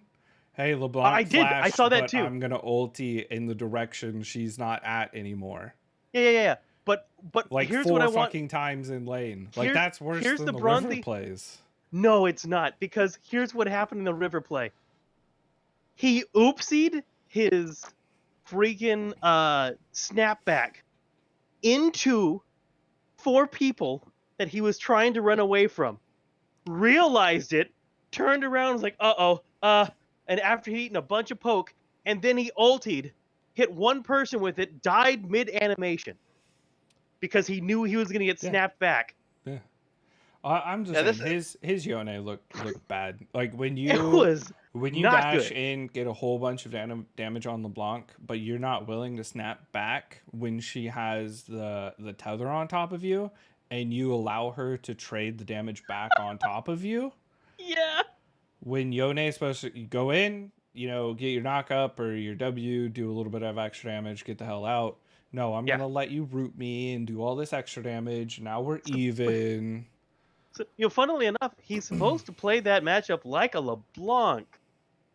Yeah, like Shocking. PSA for anyone looking to learn this champion. That dash, the what is it? E on him. Yeah. That is not a getaway tool ever. Don't. It's a get closer. It's an in button, not an out button. Yeah. So that was. Yeah. I don't know. That was a putrid so game. the only thing that I could think of when he did that is he was hoping it would give distance to break the LeBlanc chain to potentially snap back and maybe ulti away if they've walked far enough forward to catch him. I'm not saying it was going to work, period. He had ulti. But thinking, but the thing is, if someone's standing in it, you don't go anywhere. Yeah, you stop it. You do stop at the last but person hit. He was already past everyone. Like there was no one in front of him going top lane. Yeah, but because he turned around and then got hit with the LeBlanc chain, he should have just ultied and it would have, guaranteed he got away. But he shouldn't have turned around in the first place. You lost the fight. He shouldn't have. It was just all around. It was a poor It was play. a bronzy play, dude. And it was just. As soon as I'm sitting here watching that, they got ahead. GG was ahead, and I was like, okay, well, I don't see a situation in which you win this game. Yeah, This still, is just still not my bronzy play. There were a lot of honorable mentions throughout the games, including LEC. But Cloud9 did not pull it off like we thought they would. They're looking so bad right now. So terrible. And at the same time, you just had Fudge more or less pop off on a Fiora, even though you couldn't secure the win because of a Corki outscaling you. You then put him on an Ornn. I mean, you put him on Ornn and you put Jensen on something he's supposed to carry on. And here's the thing. I hope that Jensen, puts time on the Yone, and in time he can at least look as serviceable as my Lucian. He probably won't touch it again. After that game, he's like, you know what, Fudge, you can keep it. I'm just saying, he needs to be able to play that, though. He does. Especially if they're going to be pulling out Lilia more often. Because he needs to be able to play. Did show up in the LEC as well.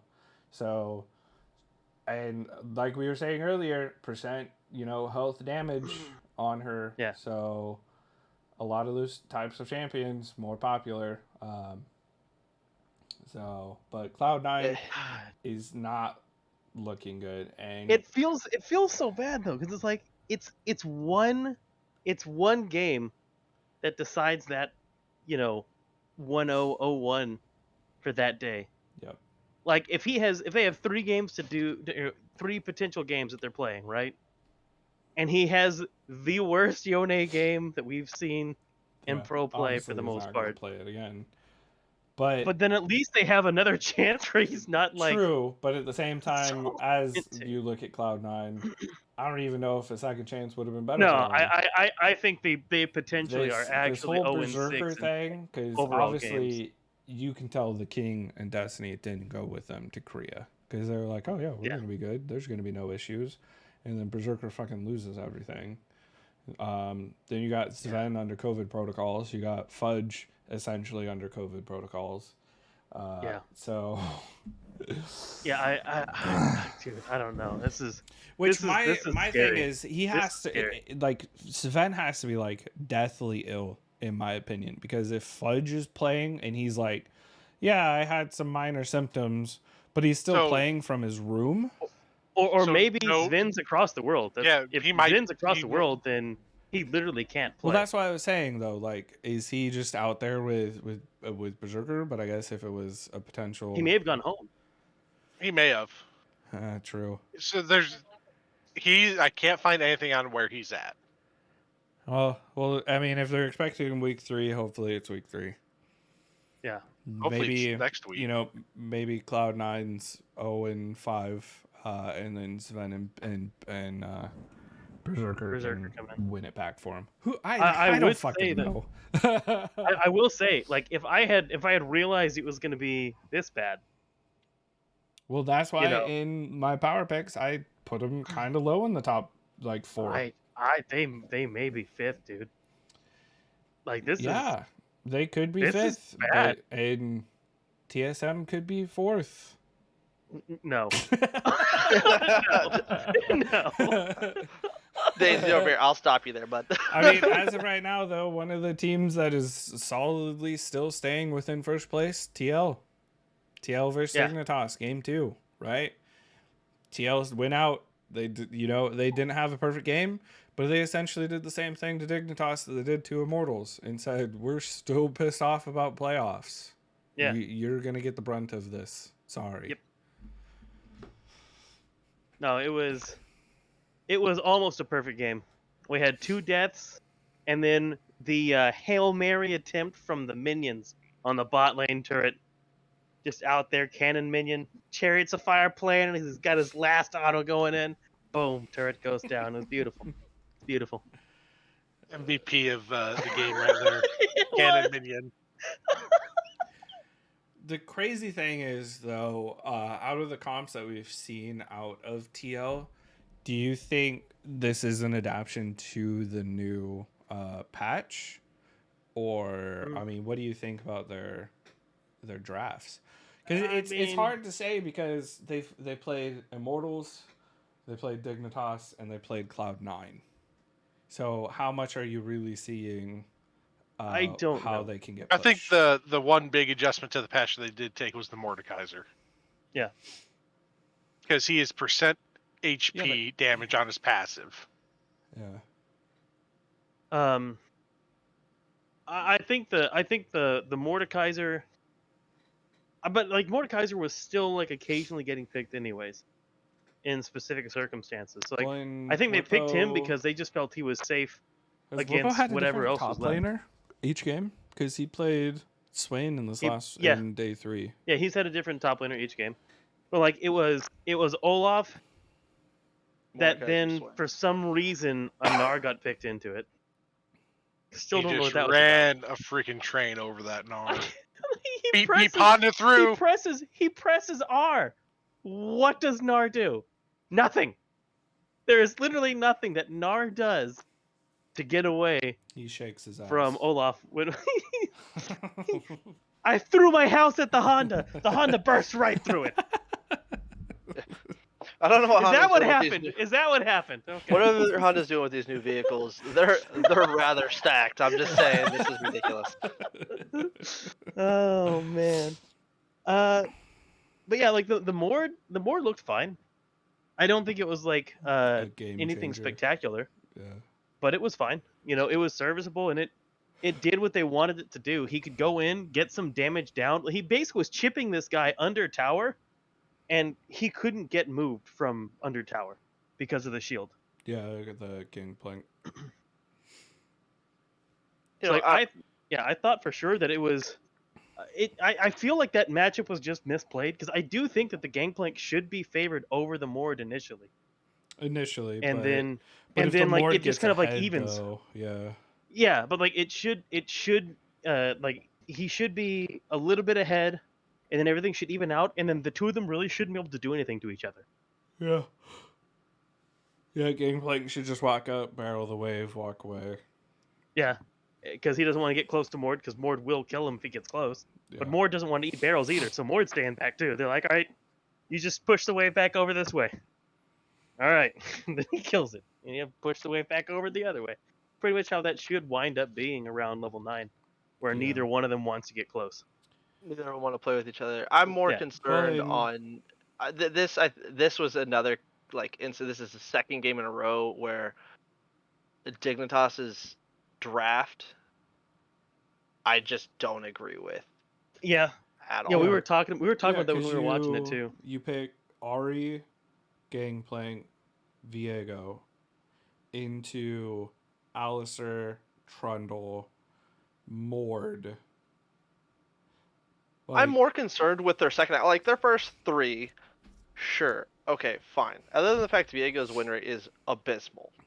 You haven't caught today's games. We'll No. give you the updated stats when we get to Yeah, day 3. I'm sure. sorry, Like, Kurt. What's the that's first the 2 thing days is of Viego's stats? not a bad champion. I don't disagree with the champion in that he's like a good champion, but he hasn't been seeing the success. And if he does on Well, third day, It's not a great. catch-all. What He's- but- you were keeping track of day 2, right? Or what first He 2 was days? after day 2. He was 1 win, 3 losses. The 1 win was the CLG game. Oh, okay. So Yeah. But like, he didn't hit 50%, but he was 3 for 3 on day 3. Yeah, he did. He's So- 50. He has a win percentage of Oh yeah, 57.1. Yeah, 4 Yeah. 4 and 4. Yeah. Yeah. So he went like 3 I'm for more 3. concerned with. I'm more concerned if like you're looking at this and the Braum ban confuses me, and maybe it's we don't want to give him Braum Oh, Ezreal. yeah, Sure, Dig, okay, Yeah, Dig banned the Brom but Well, we did see Braum into that combination into a similar-ish later. comp. Yeah. yeah, and I could see okay, maybe this is less. We don't want to be countered by the Braum, and more. I feel like you guys want to use Braum and use it effectively. Then they pick Leona. Yeah. There's a into Trundle. Alistair. You now have an Yeah. entire. was, you have an EG entire 100 ability Thieves. you don't want to click. Like Leona clicks W, Trundle clicks R. Like Trundle every becomes day of the unkillable. week. Trundle's unkillable now. Yeah. And TL's just like, fine, we'll play Alistair into Leona. Leona ever Zenith played in lane, you're now at the second turret. Yeah. Because Ezreal just shifts backwards and you get headbutted into the turret. Like, I don't like the Leona pick. Specifically, I get it, Leona Kai'Sa's very good. It just didn't work. It's like, if you're looking at Ezreal Trundle, I don't want to play Leona.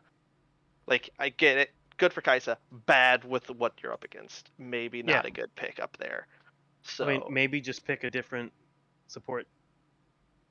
Yeah. Like yeah, the 'cause we Kai'Sa's fine, but Yeah, maybe an enchanter at that point, but at the same time too, I wouldn't want to play an enchanter into the Alistar either with a Kai'Sa. I don't think an enchanter works here. I don't think they had a whole lot of stuff that works. I just Morgana think it works. was. I think Morgana it was works a really whole, well. I think it was a whole lot of tank and not a lot of damage for between the two comps. yeah, no, a lot of beef and not a lot of burst or killing. It would just take too long to burn them down. But while you're burning them down, they're like, I'm healing at the same time. Go fuck yourself.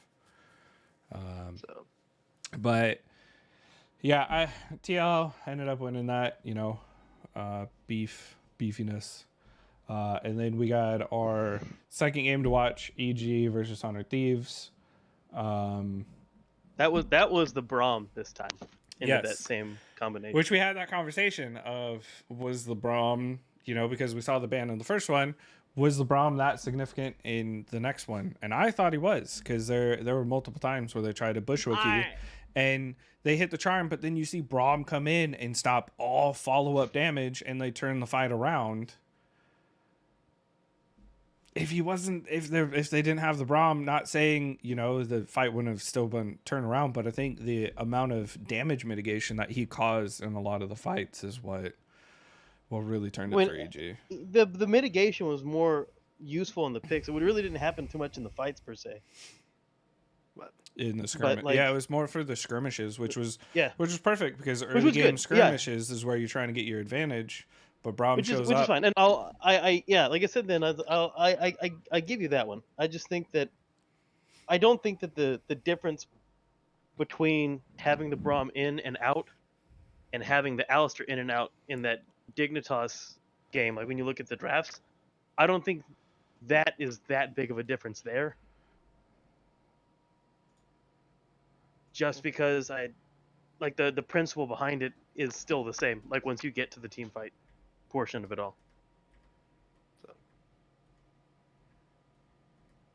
And we saw in that game especially that they were never in a good spot to be able to get these kinds of picks anyways. I will have to say for myself, my bronzy play of the week comes from Jojo Pune in that game, even though they Oh ended up God, no, we're not gonna. Oh shit! I thought we Even agreed not talking about though this. EG I thought we agreed ended not up to talk winning. about No, this. no. This is my bronze play of the I've forgotten about this on purpose. when No. LeBlanc is winning the matchup. Oh. Were they It was- what It was levels lo- were he they was still when it level 1. happened? JoJo was 2, and the Ari was still level 1. Yeah, Ari was taking the most amount of poke. He got the level 2 early. He's like, oh, he's super low. He's burnt so many pots. He And uses under it- the tier 1 tower, dash Qs and yeah, ignites. he hits the Q, then dashes and ignites, does not hit the auto attack, which Abadage has the thing that when you take a potion or a biscuit, you get a huge increase in healing right away. Time warp tonic. Time warp tonic that keeps the ignite from killing him, which if JoJo decided to auto him before he did that, he was dead. 100% dead before he did that. And then he's like, and then he gets to level up. Then he gets to level up. Yeah, he gets to level 2 he still would have because the died in the minion ignite. dies. But then he gets because it's right there near tower. And so he JoJo's gets like, level oh 2. sweet, I hit level 3. I just need to get the minions Let's do it into again. the tower. But guess what? I'm gonna auto attack him as the charm hits me In front of the face. minions. In front of the minions. Underneath the tower. He autos before he does the combo. He's like, I'm not gonna fail to proc electrocute this time. And then He eats a charm to the face under the tower, all because he auto attacks and stands there and ends up losing and dying and giving the solo bolo to Abadage in the mid lane. Now, mind you, what's even crazier is this Ari was so far behind that even getting that solo bolo, he was still screwed throughout the entire game. He could never But catch it up. doesn't He change was the fact. constantly down. But that is my bronzy play. Finish the kill. No. Okay. Even if he walked in and said, "Oh, I screwed that up," great, Abadage, you get to live.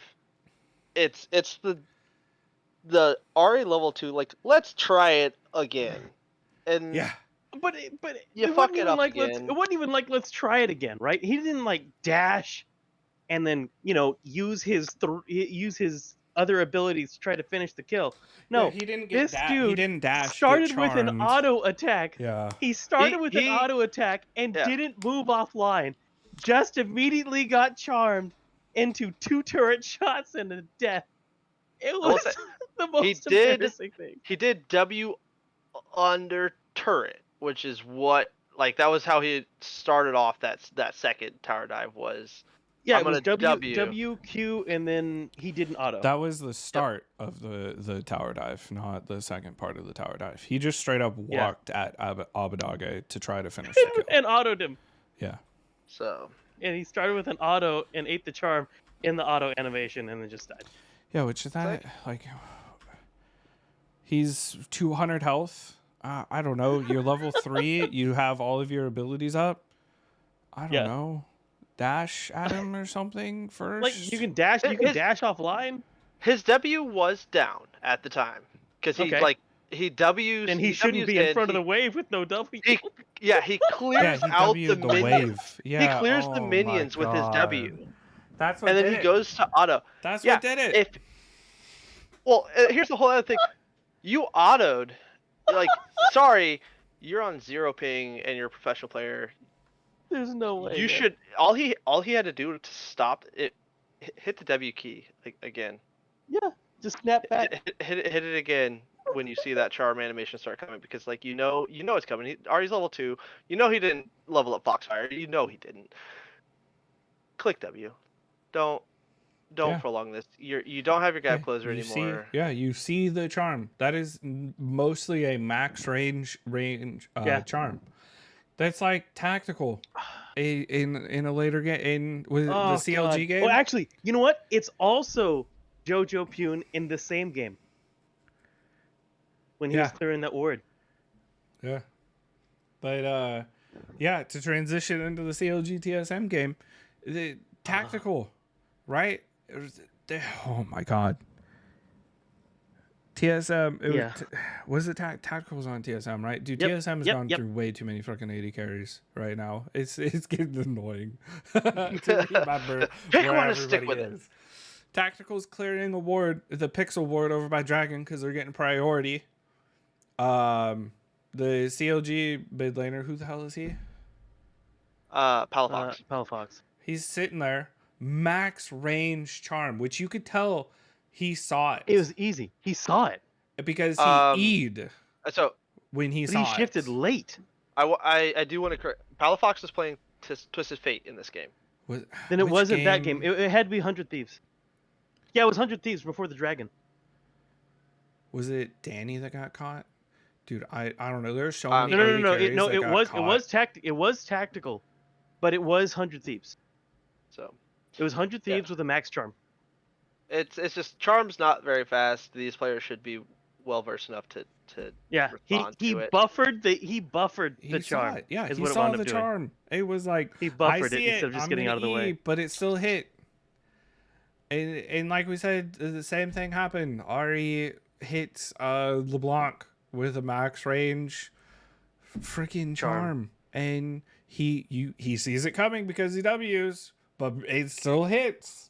So Yeah.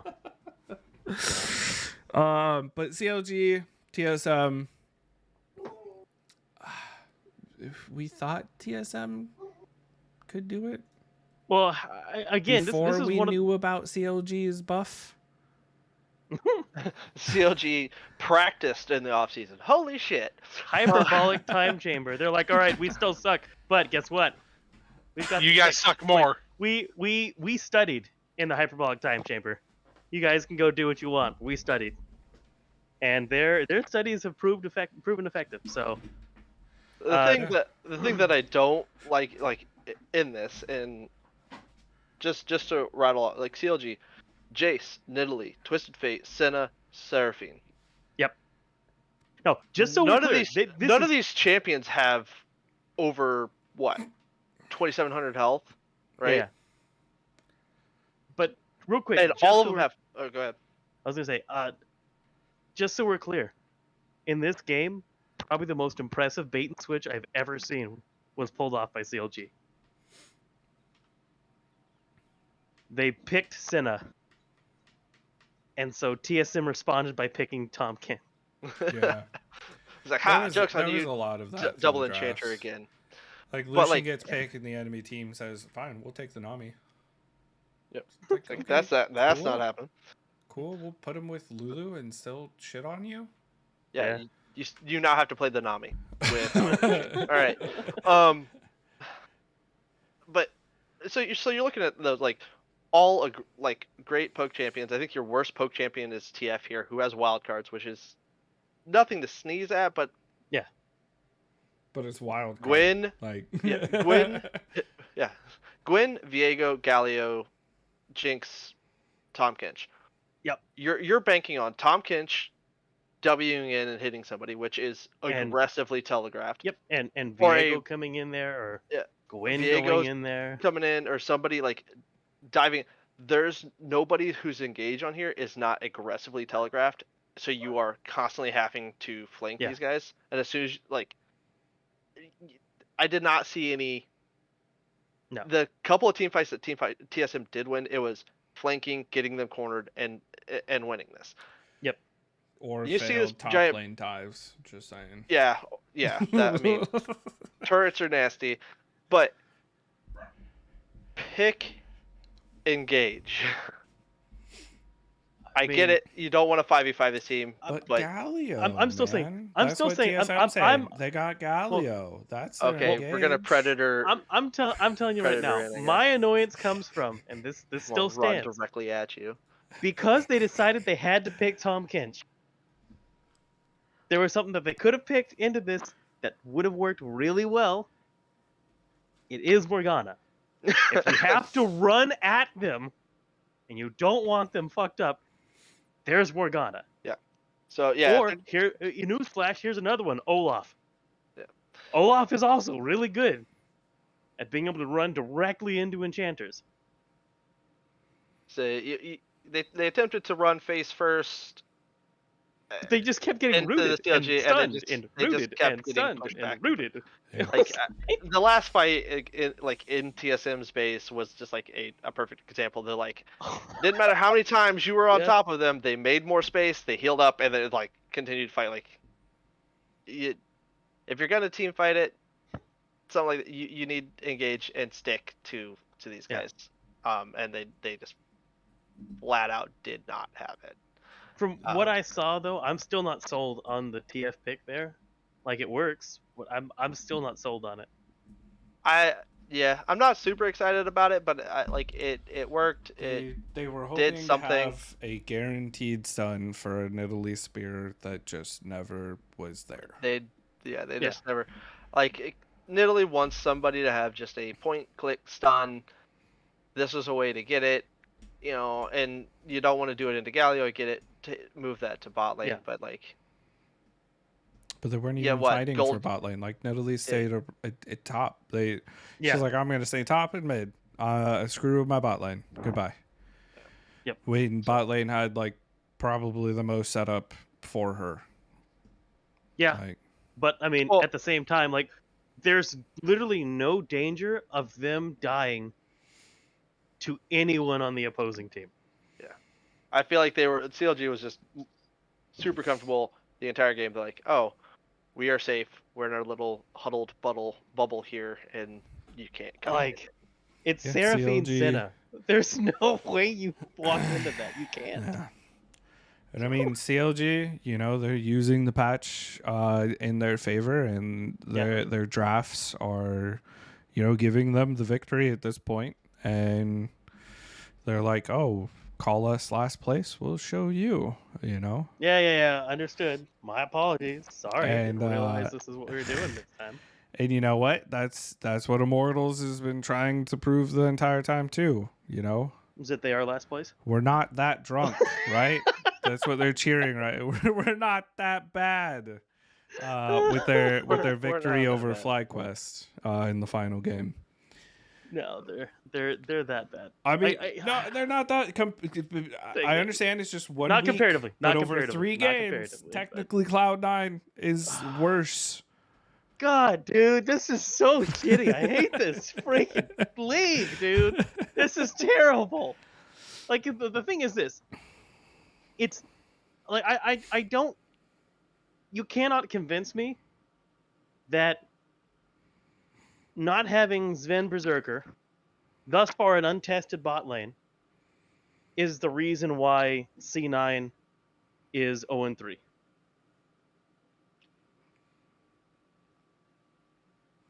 I mean, we'll find out Against- in, 2 Against weeks. the teams that they've played, you cannot convince me that that's the reason why.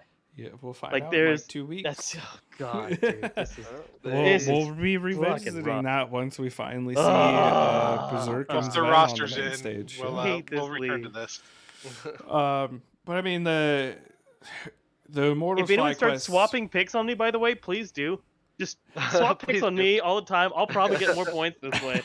I can just Like, save this my. is I so- can just save my points. I don't need to worry about No, days. you're so far I'll just let you ahead keep. right now. I'll You're let- good. I'll let you keep your picks, Daisy. It's fine. We'll see how this goes. We'll let you I'm self-sabotage so at salty. this point. I'm so salty, dude. Oh man, I'm gonna start picking CLG every week, and they're just gonna start losing. Oh, please. Yep. You start picking CLG. I'm gonna start picking off CLG. Like not happening. Daisy wants to believe in the cup. No, I What is don't. I just what is- want to win. God damn it! This is what is Daisy's ridiculous. picks? I'm doing the opposite. I'll have exactly the opposite of what he's having, please. Right. So at this point in time, I'm just convinced that TLCLG is a 50-50. Whichever side I'm picking loses. So we got a CLG TL. I think we got a bit for that. I'm fixing to start TLG picking up like 4 points a game here soon. July 3rd. Like, Two weeks. all right, who we send in picks? Daisy, you go first, and then we'll tell you what ours were. Right. Ugh, But the Flight Quest Immortals game, it looked decent. You could definitely tell it was kind of the lower end, like the lower half brackets fighting each other. FlyQuest fumbled in my opinion. And I agree. Threw away the victory, but you know, it is what it is on that one, right? I mean, I think they did make the joke on the cast, and it is very fitting. They say your LCS season doesn't start until you kill a champion or a turret. So Immortals' first game went well. Yeah. Which man. there's some, I think there's some players in the LEC that still haven't got a champion kill. So just saying. Yeah. Immortals is kind of a little bit better than. You know what? I don't. Oh wait, yeah, there we go. I like this train of thought. Where's this one going? This one could go 'cause nowhere I can't remember if he ended up getting a kill because it was brought up during the middle of the game. But at one point, Vizichachi had not gotten a single kill yet, and it was day 3. That's rough, dude. So. Chachi. Poor Chachi. But yeah, so that's day 2. We'll take a look at day 3 real quick. I mean, wasn't a whole lot of points up for grab that day. For day 2. Day 3. Day 3, no, there was only one game that we were all different on, which was the CLG GG game, which we kind of talked about a little bit already with Golden Guardians banning the Seraphine against them, but they're like, we'll play Sivir Shona bot lane, so they're still kind of pulling out that like Healy-ish Enchanter pick, and it worked for him again. By the way, was not sold on the Sivir though. The Sivir looked pretty bad. The Sivir did not look good. Well, when she's getting killed in lane because she's pushed up too far because she wants experience. So she's alone, completely alone, and decides that nah, it'll be fine, right? It's Ezreal Yuumi. I can walk forward in lane and stand right here. And Ezreal goes, oh, okay, E's on top of her. And she's like, wait, no, my bad. E's on top of her, exhaust, ignite, like... She blows all summoners, runs past the towers, like, yeah, suck it! And then all of a sudden, Viego comes from... was it Wukong? Yeah, Wukong comes from behind and just whap! He was over. Smart. He didn't go to the tri-brush because she's like, oh, he might be in the tri-brush, I'm going to ward it. He clones over where the Gromp is in lane and then just flash EQs her. Like... But does this go to show that like the just pure strength of enchanters is like you don't need your AD carry doesn't need to be miles ahead of the enchanters. Exactly. Yeah. Yes, 100%. Yeah, and it wasn't like it's some of the other enchanters that have gotten a lot more attention. It's Sona who has been basically unchanged. Her numbers were dropped a little bit during the onset of the durability patch in 0.10. Yeah. But it doesn't really matter. And to top it her off function's too, still there. It was lethality Sivir, so another reason why it was kind of lackluster as far as like who they went into. I think they were just trying to go for wave clear with it, but honestly, yeah. Like, I think it was just survive lane against the Ezreal. Get Sona into a team fight and win. Yeah, basically, at that point in time, Sivir was basically the support, except for it was the support that is supposed to wave clear.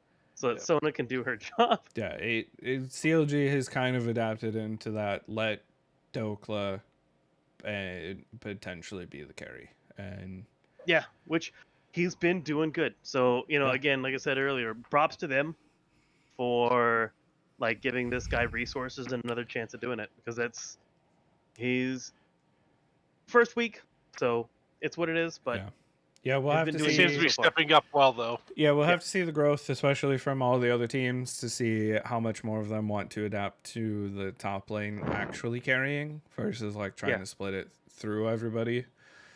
So we'll see. 100 Thieves, Dig, fairly straightforward game. EG, FlyQuest, kind of the same. I think Cloud9 kind of did what they TL. did in the other ones against against TL. They were there for a while, and then you could just kind of see the give up after a while. I felt bad for Jensen, like all the nightmares he must have of like Bjergsen somehow being a It's monster. It's so funny, And then because all of a sudden he comes back and Bjergsen's like, "Hey Jensen." yeah, Jensen's like, "Hey Bjergsen, heard you didn't have a good year last. Did you have a good time last split?" "No, I didn't." "Heard you just got back." "Yeah." "Welcome back." And then he just like steamrolls the game. Bjergsen went 10-0-4 in that game, and it was LeBlanc versus Corky. So It was. That was a hey, this is what LeBlanc was supposed to do, not die. yeah. Yeah. Which was really funny because they interviewed Bjergsen after the game, and they're like, "So now that Jensen's back," and like was asking about the rivalry, and he's like, "I've been asked this question a lot in the past few days. Kind of like, could you stop asking me this flipping question?" He legit was like, "It was LeBlanc versus Corky. Corky doesn't want to fight. LeBlanc wants to fight. There's not much to say about it." Yep. I mean, exactly right though, right? Like it's one of those things that, can you survive and use your Valkyrie at the right times to not get killed by LeBlanc? Yeah. If no, then rough game. Yeah, which I mean, we saw. Me and Penn were watching the games. It was like level 2 or level 3. Bjergsen flashed forward in the minion wave, missed chain because he predicted Corky to like Valkyrie away because Wukong showed up. But it was like a huge. And Jensen blunder. just stood there. Yeah, he just stood there and was like, what? Yeah. Like, Bjergsen was like, "All right, it's Jensen after all." Ha! Oh wait, what's going on? Jensen's like, "Hey bro." So, oh my God, there's a Wukong on my screen. Yeah. Wait, what? Let me W Wait a away minute, now, hold on. finally. Wait a minute. You saw him, right? You tell me you saw him. And then the TSM Immortals game. That's what Dismer would call a noob juke, by the way. That's the eye out dumb Jew. You thought I was smarter than I was. No, fun fact, I'll just stand here. And speaking about intelligence, TSM showed a little bit during the TSM Immortal game. Yeah. Immortals kept it close through a lot of that game, in my opinion. Yes. And TSM kind of won off of a few blunders by Immortals. So TSM's still not very convincing for me right now. No, at all. right now they're not very convincing for me either. But I mean, I will say that, with the exception of the CLG game, this is about what I expected, and I don't think that it's TSM's fault. I think that CLG is just definitely a much smarter team than I had figured that they would be. Yeah. Yeah, CLG is showing great drafts. TSM is blundering their mid to late game macros. TL is telling everybody that we're still, considered. We're a little #1. angry at the moment. EG said, we don't care that we were just at MSI and we didn't practice for the last week. We're still going to come in and beat up on you guys. And 100 Thieves is still saying, "Die." 100 Thieves is saying, you mess up, we win. Yeah. You're not stuck in here. At least I'm just gonna wait for y'all to fuck this up. Yeah, at least the bottom I'm 6 so annoyed. is so competitive irritating. to an extent. They're showing that they were practicing. They're showing that they can do something. So I'm very excited about the bottom 6. And I'm very excited for all of our picks to get screwed over because they decided to play this split. Yeah. Well, no, like I honestly, like, I don't know about you guys, but seriously, my surprise just is CLG. Like, I'm not surprised with 100 Thieves. I am surprised with C9, so I guess that'd be surprise number 2. Yeah. But I'm actually more surprised that CLG is doing well rather than C9 doing poorly. So I'm more surprised that C9 went 0-3, not that they're having a bad first week, just because, like we said, we found out Berserker wasn't going to be there. We didn't know about this Ven thing, so we figured C9 was going to be sketchy a little bit, but we didn't expect this type of sketchy. Yeah. I expected it to be bad, just not. And this I I mean, you honestly think expected that at least the Cloud9 versus GG to go Cloud9's way, right? I did not expect Jensen to look this bad. I expected him to look kind of because if you remember the whole Bjergsen thing when he first came back, he looked. I mean, he was there.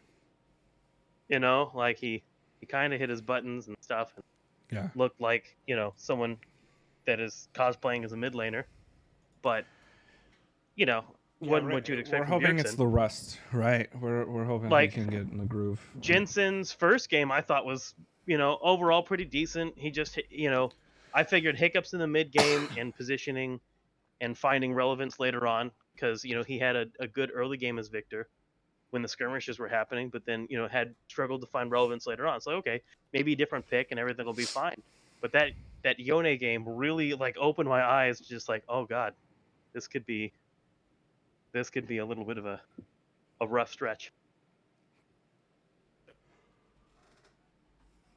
Yeah, well, I'm, even though they went 3-0, I'm not fully on the CLG train yet.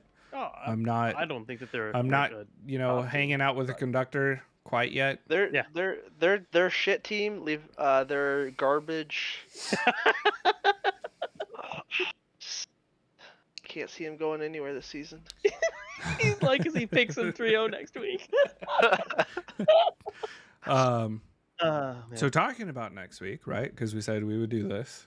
Mhm. We're gonna segue into our live picks for week 2. So as of right now, as far as Super Week goes, myself, Daisy, and Penn are tied at 9-6 for predictions. I'll take it. I'm over 50%. After that, the third day is the only thing that saved us, by the way. Yes. yeah, 100%. So four wins on that one. Yeah, 4-1. We're not going to talk about the one that you won solo, by the way. Penn's bad picks were day 1, and mine and yours bad picks were day 2. Your day 2? Oh man! And Kurt just cleaned house on freaking everything, dude. It's annoying. Yeah. Oh, and you know what? He also won on because he picked Vayne. He didn't have to get saddled with the Twitch loss. Hey. True, but he would have gotten another point. So. Yeah, but he wants 4. Kurt doesn't believe in we take him all here.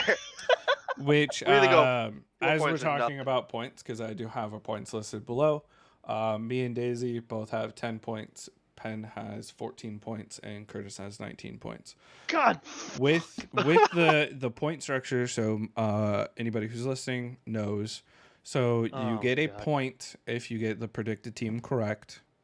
If you are a person, like day 2, Curtis had CLG over TSM.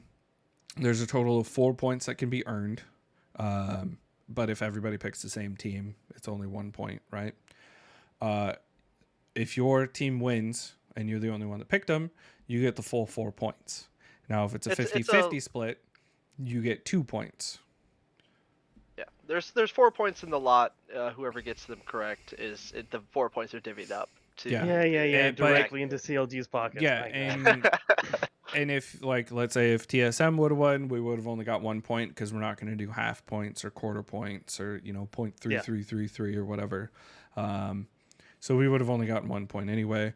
So it kind of favors a person to go against the grain and say, you know what? Let me go with this person. You either lose a point or you gain 3. We found out from Curtis, it's not really a loss, right? That's take a BS, because that could have gone any Oh, that sort could have of gone bad so way. much. If you go against Like the grain. if you think about that, like, if CLG does not win those 2 games, right, I'm down 8 points here. Yeah, but So you're down 8, which No, is you're still not actually down more than It's me. incorrect. No, You're he would have down been 2 points. You're only down 2 points. No, because The reason he got the 4 points for both CLG games. So right. But I'm saying you're down from where you are right now. But like realistically, you're only down 2 actual points. 7. No, 8. Well, Yeah, if, no, like, it would be I thi- 8. Well, no, I'm saying he would have that many less than he has right now, but he's Yeah. gambling. Do I lose 1 potentially guaranteed point, or do I gain potentially 4 points on this? Yeah, which the gamble paid off. You're in the lead right now. You have enough points right now. If you want, I'll allow you to exchange all 19 to upgrade your paper cups to diamond cups. Guaranteed not to break. They can hold all the faith you can give them, Kurt. Which that is how Curtis has the most There's no amount of faith over points, here. because he took CLG twice. That gave him 8 points.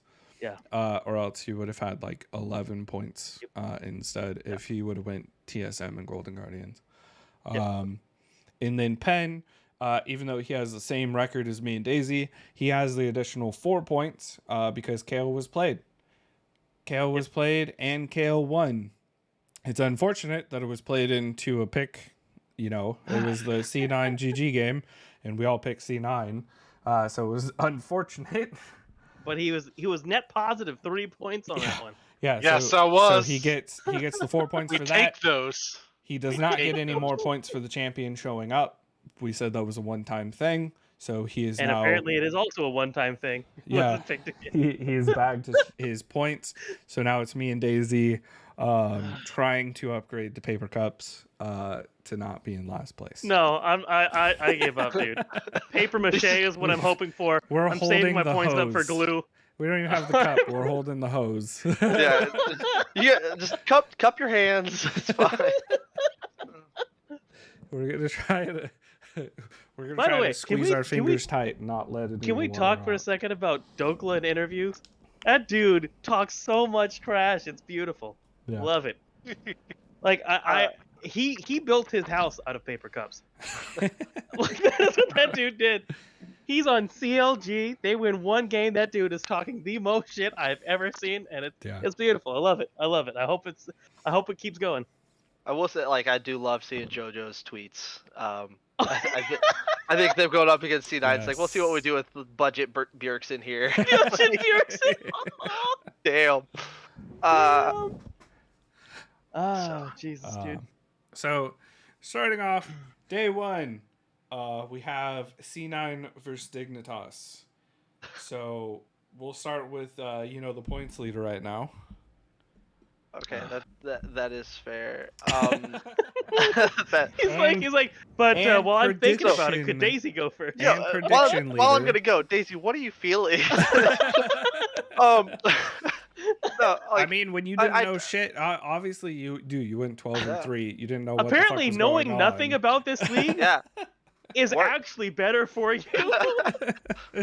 Just go with your gut feeling on this. But one. C9 Dig, both teams rough, very rough. Who you go? Yeah, with? I'm not a fan of.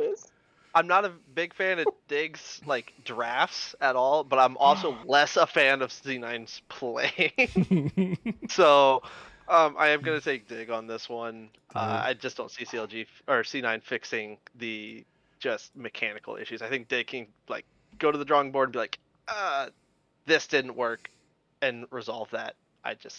C9 I don't think can fix the issues they're seeing in game. Pen. So I don't know, so I'm going to let this quarter in my hand decide my vote. That's a good idea. That is the best idea you've ever had. We are having This is the only 0-3 teams are starting week 2 against each other. Someone is getting a victory. Someone gets to win this thing. So heads it's Dig, tails it's C9. And Then the quarter predicts Dignitas. Oh. oh, Okay. I'm pretty sure that's how Dig does their drafts too. So Daisy. It's like, all right, heads, this makes sense. So Tails, we just run it. don't be surprised if next week I bust out the Magic 8-Ball. Daisy. I don't ask me this question, man. Daisy. Your Don't turn. do this. Your you gotta turn. like you can take a Okay. 0 prediction, but then you're not getting points All on right, this one. so here's what's happening. Just do a Here's wash. what's happening, okay? I'm just gonna throw this out there into the ether, so that instead Fudge will have the worst game of his career. He'll quit League because his team just isn't good enough, and Dig will actually win. But I'm gonna say Cloud9 wins. I'm gonna say Cloud9 wins. Fudge just carries him to victory. You can flame me next week, and it'll be well deserved. So Daisy's betting on the fudge factor. I am. He did look like that. Fiora was It was very clean. That 4-man. If he gore played that drinker. Fiora into a team that wasn't EG, then unfortunately he probably actually died before the Ezreal did, because the Corki doesn't TP expecting away. him to die. Or if JoJo doesn't click TP, like don't just take the kill then TP JoJo. Like that looked rough. I am splitting the vote. I'm going Cloud9 over Dig. Great, we're just gonna I'm- lose now. Wait, this is not how this is supposed to work. I am hoping that they can at least beat somebody, and the only team that looks like they can beat is somebody. Dignitas. Dignitas was looking just as bad as they did. Cloud9's draft maybe a little bit better. So So I got C9. I just realized that the quarter I flipped was the Ellis Island quarter. So one of these teams was looking for hope. It cannot be found. Not in this game. Sorry. Oh man. Oh god. Even though this is EG's the battle of the worst. So game 2, Oh, man. 100 Thieves, GG. Even though GG is looking decent, I'm going 100 Thieves. 100 Thieves really only struggles against like big top teams, in my opinion. I don't think so, because they struggled against TSM too. Maybe that's foreshadowing how TSM ends the season. I would like to hope so, but like I can't expect that after the week that I saw as well. My gut says 100 Thieves. Even though GG got that win over Cloud9, I can't really count that. And then It's CLG. like RNG's got an asterisk next to it because the bot lane's not there. Yeah, I'm just gonna go with the solid team fighting that 100 Thieves can have over Golden Guardians. Daisy. I'm gonna have to assume that 100 Thieves will somehow beat GG. If they do lose to Golden Guardians, I will never pick 100 Thieves ever again. Like this is the only faith you get. 100 Thieves. Don't fuck this up. is it, bud. Like This is your one is paper it, cup, man. Thieves. Your one paper cup. Throw it away when you're done, please. Like this is, Pen? yeah, 100. Please recycle. Thieves. Thieves. Thieves. Yeah. That's what my guts Here tell goes Kurt. He's like, GG. I don't trust 100 Thieves a bit, and 4 points would be nice. We didn't get here by doing the safe thing, did we? No, actually, I'm taking 100 Thieves on this one. Okay. I think that they will figure this one out. I still have them placed first after this first week in TL's performance. I'm sketchy about that, but I will take 100 Thieves here. So Okay. Now, Daisy. the ultimate karma for me, by the way, would be 100 Thieves picks Morgana and loses. oof. Daisy. Game 3. TSM versus Team Liquid Honda. Okay. I have a thought as to how this game might go. I Yeah. think it involves Huni dying. I Lot. think A it lot. involves Spica probably slightly out jungling Santorin for a little bit. I think it involves bot lane doing nothing for a little bit, and then suddenly TSM crumbles and Yeah, that's TL probably wins just a good very idea, quickly. Link. So I think that's where I'm gonna go. I think I feel everybody's gonna go TL on this, so I just started placing TL under everybody. Yo, Pen, are you flipping the coin on this one? You should flip no. the coin, Pen. Put the No, code not right on now, this. please. TL's bringing the CRV to run them down. The CRV? Please tell me you just Googled a Honda car. No, You know what? no, my There's aunt a- had a CRV and so did my brother. This is actually an illegal game because TSM is being beat by TL and CRV. I don't think that this is a this is You a have match anymore. you have a few too many letters in your alphabet soup. Disqualified. You have 5 players and 4 wheels. This is not allowed. TLHCRV. I feel like I'm just going to be doing the same thing again. Pen. No. Yeah, Unless someone's wanting to take game this. 4. EG versus Immortals. Man. There's no points to be made here, dude. No, no points to be made up you're more all the welcome points to be take made are on Immortals game that 1. Yeah, I No, mean, you want no, to take I'm not. Immortals? Someone I think wanted to it's take Immortals pretty. on I that mean, even though Immortals looks decent, EG Yeah, just they- looks stronger. They look Way stronger. decent, but Yeah. this is it is gonna be interesting to see what the adaptations come out to be from maybe especially a lot of the lower tier teams. The ones that are more willing to adapt. Well, the ones that literally have nothing to lose because they Yeah, can't win these games. Like you got to try something, man. true. All right, Ellis Island Coin, I'm keeping you for next week if I need you. Game 5. Who's riding the CLG train? CLG versus FlyQuest. It should be. Well, that's actually. I gotta think. I actually have to think about that one for a second. And the reason why is because I don't think that Fly's drafts have been particularly bad, either. I'm gonna have to say and CLG. Fly, I think on this one in my opinion, Fly kind of shot themselves in the foot against Immortals. they did, but like I think that I have a feeling that CLG is smart enough in draft to beat people that are around their actual level. So you got CLG? Yeah, I've got CLG. Is this a 4-pick CLG banger? Kurt's like, Thanks. I picked FlyQuest. I know what's gonna happen. I'm been thinking here CLG as before. well. I've been here before. Curtis? They've been CLG? looking really good. Penn said CLG. Kurt? You know, I'm sitting here. Are you? He's you're really contemplating this contemplating? right now. Yeah, like unfortunately, like their only wins over GG last week, which no, we take CLG this game. We'll take it. We'll ride it a little bit longer. He's like, my So- paper cups are still holding out. They're still there. I think I can think the paper cups could take one more game. So we'll The take wax, CLG this the game. wax inside the paper cups has not been run off yet.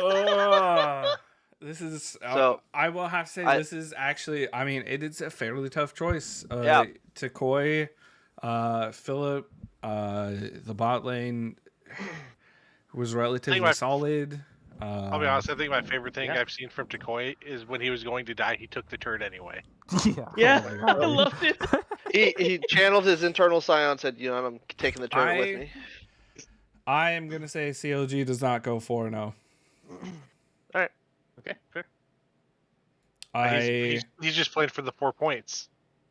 No, not just that. Like I was thrown on Like, this too. I think this is a fair. a much closer game than it looks like on paper. No, it does. It is. It is. I think a lot of teams this week are going to stop and look like, okay, what the hell just happened? What do we do about this? And I just like GG had like the knee jerk reaction, ban Seraphine, and CLG's like, we'll play Senna, and it didn't look amazing. It didn't look as good, but like, Sona. yeah. The Sona server was fine because the thing is that they understand how to play with enchanters. Mhm. So the question for me as to whether FlyQuest comes in, because I think FlyQuest is another team that has played, like, even with portions of this iteration, right? They have played with enchanters and they played well with enchanters. Yeah. So I think that they might be able to adapt well to it. The question for me is, can you handle, like, surprisingly how well Dokla is playing up top? I don't know that they can. NA Jace is a It'll thing. be tough for Philip, but Philip has also shown, even on he picked up the Aatrox. Like I said, in that game, like FlyQuest was doing decent. They just shot themselves in the foot and let Immortals win. And Philip was doing fairly decent on the Aatrox and whatnot. But for me, the question mark for FlyQuest is the jungle. Jose has kind of been 50-50 in the games. But it's just I feel like EG at this point is the only team that's going to go undefeated for a while. I think CLG is going to botch it, and I'm hoping they'll botch it in this game. I think that TL will probably edge out EG when they do play, at least from what I've seen so far. I mean, obviously 1 week, so like who knows what we see this week, but I think what's more terrifying is just the way TL is winning their games right now. It's not even like, oh, well, nope. It's like TL's like, nah. We'll have to see what the revenge looks like in that matchup. Yeah, but I will say Bjergsen's team fighting on the LeBlanc was really good, really clean, and really smart.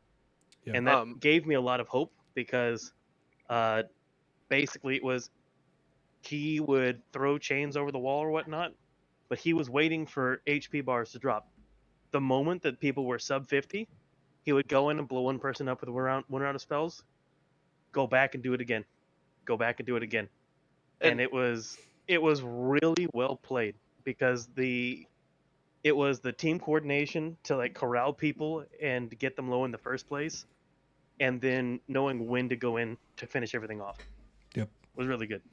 I will say the asterisk on that is TL did play Immortals, Dignitas, and C9. It was C9. C9 is the one that I was talking about, but like the way in which the team fought was good. Yeah, that's what I was saying.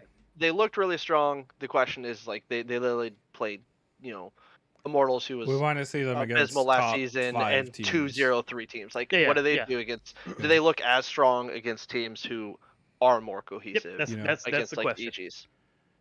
Yeah. How good? Yeah. How good are they going to look against, CLG? Against EG? How well can they adapt to what is, like at the very least, the potential of certain types of picks coming out? Yeah. Yeah. That's going to be the question because Core JJ is usually their go-to guy for engage and choosing when to fight.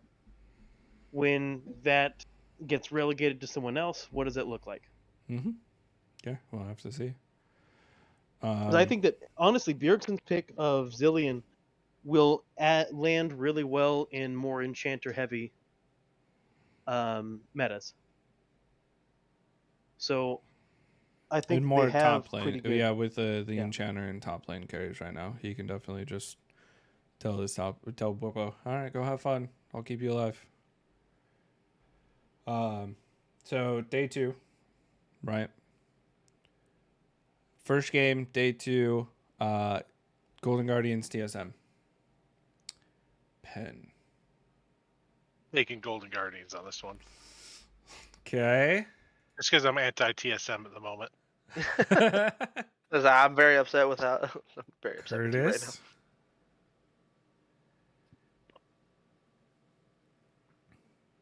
Do I feel TSM figures out what the fuck they did wrong?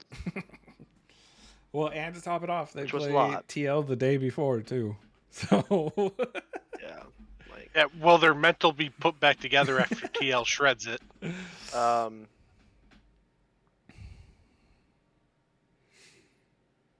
Dude, it's so everything. bad. Every thought process in my head says GG wins this game, but my gut actually says TSM. So it served me well. Let's go TSM. TSM. Daisy. So, I don't like these games, man. I don't like this game. Here's the problem that I have. I think that the top side of the map is skewed towards TSM despite Huni existing. Mm-hmm. Which is great for TSM. But the bot side of the map is so lackluster. God damn it. All right, I'm just gonna go ahead and go TSM.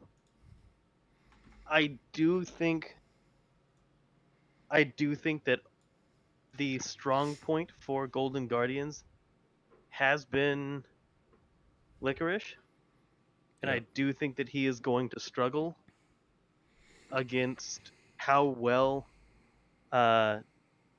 TSM has been playing toward topside. Mm-hmm. So I think that is going to skew it in TSM's favor, but it's the most like lukewarm TSM choice. Yeah, I I'm can going possibly. TSM over GG. I don't think TSM's going to figure out everything that they did wrong. Yeah. But I think they're just going to play potentially better. Right. Enjoy your 4 points, Pin. Fuck, man. I think they'll just they'll eke it out type of situation. Kurt, you have one chance. You can switch right now.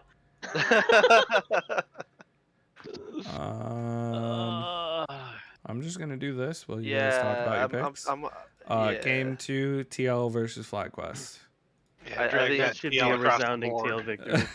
TL's just upset right now. I've never seen such an angry team. It's actually Jurgensen's somewhat like, terrifying. can you please stop talking about this rivalry? And they're like, oh, he just doesn't like me asked about this. He didn't like to disrespect Jensen and all that. No, Jurgensen's like, I don't like to be considered as being in the same position as that trash. He just doesn't get to finish his thought because he's too nice. And another dreadful pick.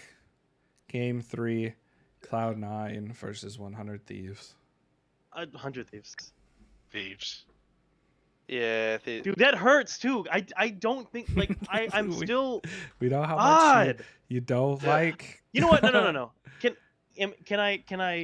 This is your Like I chance said, to 100 change. Thieves immediately. Once we I'm gonna pick C9. I'm gonna once pick we C9 end and I'm gonna lose. It's fine. once we end the podcast, you can't change it. So now is the That's fine. time to make Alright. any changes. C9, I'm gonna cry my point away, but I still have to believe that if this team is actually going to be top 4, as badly as 100 Thieves is looking right now, as badly as they're playing right now, you've got to be able to take a game here. C9 you got to needs to oopsie take your way a into game. a win, right? Yeah. You got to oopsie your way into a win at some point. Yeah. Unfortunately, is there one oopsie win going to be against Dig, or is it going to be against 100 Thieves, or are they going to come out swinging it may and be have against a 2-0? neither. They might have an oopsie against TL further on down the line. And then it'll spark TL the might accidentally question turn the of, was it the bot lane that did it, or was it just Cloud9? It feels like Cloud9. It really really does. Game 4, potential banger compared to the 100 Thieves Cloud9 one, but could be a banger as well. You never know. Game 4, we have the infamous CLG versus EG. Oh shit! I already knew this game was coming. If and CLG wins day 1, this is where the undefeated falls. Who is falling? Pen. All right, camera coin. Wait, no, use the code on that. I want to use the coin on this one. If he's going to grab his coin, I'll take it. So I'm taking EG on this one. EG. Sorry, yeah, Danny doesn't let the bot lane get away with that. Well, the coin predicts is EG as well, so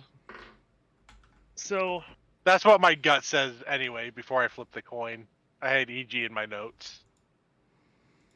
So here is where I have this. This is actually, in my opinion, where the potential for MSI brain fog actually comes into play. Is week 2. Not having the practice against. It's not even the practice. The question is, do they think that this is worthwhile? Do they think that they can ban out enough enchanters that it leaves and puts them in a position where they are only facing CLG in a normal, quote unquote normal game, where they're not at an immediate draft disadvantage. EG is not like the kings of draft either. I actually think it is highly possible that CLG wins this game.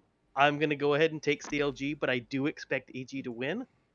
I just think that there is a good enough chance that EG is not prepared for what CLG has, because I do think that the draft that CLG has had has put them in a position where it's so difficult for them to lose. Well, you have a potential banger day for points. Yep. I suppose if Daisy takes the 4 points off from CLG, that's kind of just rubbing that one in my face, ain't it? Yeah. Not really, Yeah. because the thing is that I want to pick EG, but I honestly think that this may be the worst possible matchup for them. We'll have to see, though. This is, I think, this game. Like that's gonna tell is me kind of 100% what I the need to game. know. I think here. The game we're gonna watch for sure Yeah. is this game. And if I think EG that has is- adapted, then I'll take this loss, gladly, because that means that EG is a much better team than I think we've seen in NA for a long time if they can adapt this quickly. I will say I think this is the game that kind of defines how CLG's season kind of goes. Does EG Yeah. figure Yeah. this is finally that test? It's like, okay, now It may even define NA's meta as a whole going forward. So if CLG does pull this win off, there's going to be a lot more teams that are be like, okay, so it wasn't just week one, these enchanters, and CLG figured out the enchanters and beat us with it. This is CLG is playing well with this and doing well with it. We need to adapt to this. Yep. Yeah. So Yeah, maybe just reapproach draft as a whole if that is the All case. right. So I'm kind of stoked about that game. I'm actually kind of stoked because I don't really care about losing this one. I just have a feeling that this is want going to be A good game. the one. We want a Yeah, solid, 100%. good game, and we'll see how it goes. Final game of the day. Not going to be as big or as hyped as CLG versus EG, which is probably going to be the game of the week for the LCS. Immortals Dignitas. All right, I'm just going to flip my phone on this one. If I'm it breaks, gonna then that go tells me everything I need to know. Immortals. That's what my guess tell me is Immortals as well. Maybe Just the 'cause progressive Dignitas assurance is fixes still this I for 'em. can't so pick Dig. bad. And I can't pick Dig over anything. Like there- their yeah, drafts you have just been can't. bad. Their play has been bad. Like it's. So I- remember when we were doing power rankings and somebody asked me what did Dig do to me? You don't understand, dude. Like this is what they've done to everyone now. Like this is just bad, man. What They've hurt everybody's feelings. Mm-hmm. So is this It was- a I'm telling you clean right now, sweep this was- Immortals? it was not this bad last split. It really wasn't. Their drafts weren't this bad. I guess maybe they have like the least adaptive player / coaching staff ever. Like, did they not play the game? Who knows? They had an entire off season, man. Right? Maybe Like maybe even a little bit before then, because they weren't going to get into playoffs anyways. True. Like, So I'm guessing this is all for Immortals. yeah. Just a moment. Like, I think it's pretty unanimous on that one. So as we have Dig our goes 2-0. picks locked in, right? This is Yeah. everybody has enough points to mess with picks. No, I don't want. I'm not touching anyone's picks. I'm not touching anyone's picks right It's like, I now. don't need that bad juju. Because what's going to happen is Don't bring that it's evil just down going to this go week. all the way opposite on the board, which is still possible. I'm not Yeah. touching them. Not This is a not chance, today. to hurt Curtis and have his picks be TSM Immortals. sure. No. If you want to bring that evil down on him, you go ahead, Blake. Well, the funny thing is, Curtis, you are the furthest ahead. Even if you spend the 10 points, you will only be 1 point behind me and Daisy. And the 10 points is to rewrite someone's. Yeah. You One literally whole flip day. all of it.